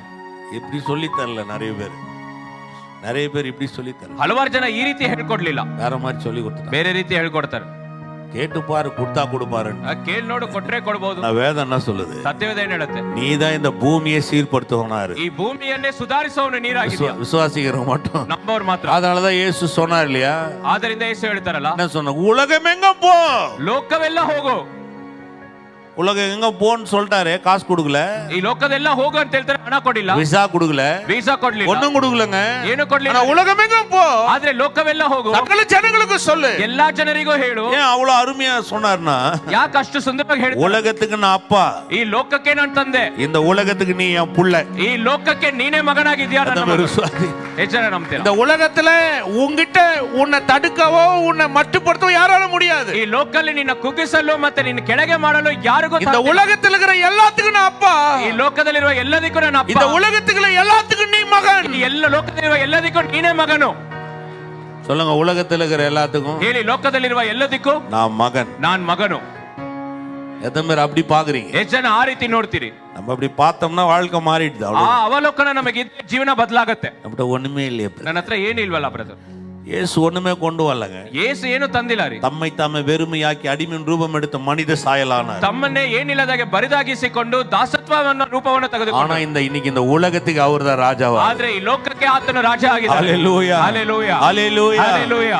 பாருங்க, சிலுவையின் மேல எழுதுறாங்க யூதர்களின் ராஜா. ಶಿಲುಬೆಯ ಮೇಲೆ ಬರೀತಾರೆ ಯೆಹೂದ್ಯರ ರಾಜನು. அவனுக்கு யூதர்களுக்கு மட்டும் தான் ராஜாவா தெரிஞ்சது. ಅವರಿಗೆ ಯೆಹೂದ್ಯರಿಗೆ ಮಾತ್ರ நான் சொல்றேன், அவர் உலகத்துக்கு ராஜா. ನಾನು ಹೇಳ್ತೀನಿ, ಅವರು ಲೋಕಕ್ಕೆ ಅರಸರು. அவர் உலகத்துக்கு ராஜா, ಅವರು ಲೋಕಕ್ಕೆ ಅರಸರು. நாம் உலகத்துக்கு இளவரசர்கள். ನಾವು ಲೋಕಕ್ಕೆ ಯುವರಾಜರಾಗಿದ್ದೀವಿ. எதமே விசுவாசி. ಎಷ್ಟು ಜನ ನಂಬ್ತೀರಾ? அவர் அப்பாங்க. ಅವ್ರ ತಂದೆ ರೀ. இந்த உலகத்தை மெயின்டைன் பண்ணக்கூடிய மகன்களா நம்மள வச்சிருக்கு. ಈ ಲೋಕವನ್ನು ನಿರ್ವಹಿಸುವಂತಹ ಮಗನಾಗಿ ನಮ್ಮನ್ನು இந்த ಇಟ್ಟಿದ್ದಾರೆ. உலகத்துல இருக்கிற காரியங்களை சீர்படுத்துகிற மகன் மகளா உங்களை ಈ வச்சிருக்கிறார். ಲೋಕದಲ್ಲಿರುವ ಎಲ್ಲಾ ಸಮಸ್ಯೆಗಳನ್ನು ಸುಧಾರಿಸುವಂತಹ ಮಗನಾಗಿ ಮಗನಾಗಿ ಇಟ್ಟಿದ್ದಾರೆ. சிருஷ்டிப்பு தவிக்கிறது. ಆದ್ದರಿಂದನೇ ಸೃಷ್ಟಿಯು ತವರಿಸುತ್ತದೆ. உலகத்துல சிருஷ்டிப்புகள் தவிக்கிறது. ಈ ಸೃಷ್ಟಿಯು ಲೋಕದಲ್ಲಿ எப்ப என்ன சரியாக்க போற? ಹೇಗೆ ನನ್ನ ಸರಿಪಡಿಸ್ತಾರೆ? எப்ப என்ன சீர்படுத்த போற? ಹೇಗೆ ನನ್ನ ಸರಿಪಡಿಸ್ತಾರೆ? எப்ப என்ன இந்த பூமியை ஒழுங்காக்க போற? ಹೇಗೆ ಈ ಭೂಮಿಯನ್ನು ಸುಧಾರಣೆಗೊಳಿಸ್ತಾರೆ? ಹೇಗೆ? ஏன்னா உன்னாலதான் முடியும். ನಿಮ್ಮಿಂದನೇ ಸಾಧ್ಯ. ஏன்னா நீதான் குமாரன், ನೀನೇ ಮಗನು, நீதான் குமாரத்தி, ನೀನೇ ಮಗನು. நீ மனசு வச்சாதான் ನೀ ಮನಸ್ಸಿಟ್ರೆ இந்த பூமியை சரி பண்ண முடியும். ಈ ಭೂಮಿಯನ್ನು ಸರಿಪಡಿಸೋದು. ಯಾಕೆ? அவர் அப்பா. ಅವರ ಅಪ್ಪ. அதனாலதான் பவுல் சொல்றாரு, ಅದರಿಂದ ಪೌಲ್ நீங்க ಹೇಳ್ತಾರೆ, அடிமைத்தனத்தின் ஆவியை பெறல. ಈ ಗುಲಾಮತ್ವ ಆತ್ಮವನ್ನು நீங்க ಹೊಂದಿಲ್ಲ. அடிமைத்தனத்தின் ஆவியை பெறல. ಈ ಗುಲಾಮತ್ವ ಆತ್ಮವನ್ನು ಹೊಂದಿಲ್ಲ. ராஜ வம்சத்தின் ஆவியை பெற்றிருக்கிறீங்க. ರಾಜವಂಶದ ಆತ್ಮವನ್ನು அப்பா ಹೊಂದಿದ್ದೀರಾ. பிதாவே கூப்பிட பண்ணுகிற புத்திர சுவீகாரத்தை கர்த்தர் கொடுத்திருக்கிறார். ಅಪ್ಪ ತಂದೆ ಅಂತ ಕರೆಯುವಂತಹ ಪುತ್ರ ಸ್ಥಾನವನ್ನು நீங்க ಕೊಟ್ಟಿದ್ದಾರೆ. பேசின இயற்கை அடங்கும். ಈ ನಿಮ್ಮ ಮಾತಿಗೆ ಎಲ್ಲ ಸೃಷ್ಟಿ ಒಣಗುತ್ತದೆ. நீங்க பேசின இயற்கை மாறும். ನೀವು ಮಾತಾಡಿದ್ರೆ ನಿಸರ್ಗವೇ நீங்க பேசின இயற்கை உங்களுக்கு கீழ்ப்படியும். ಮಾತಾಡಿದ್ರೆ ನಿಸರ್ಗವೇ ವಿತರಿಸಿರ್ತದೆ. நீங்க பேசின நோய் போகும்.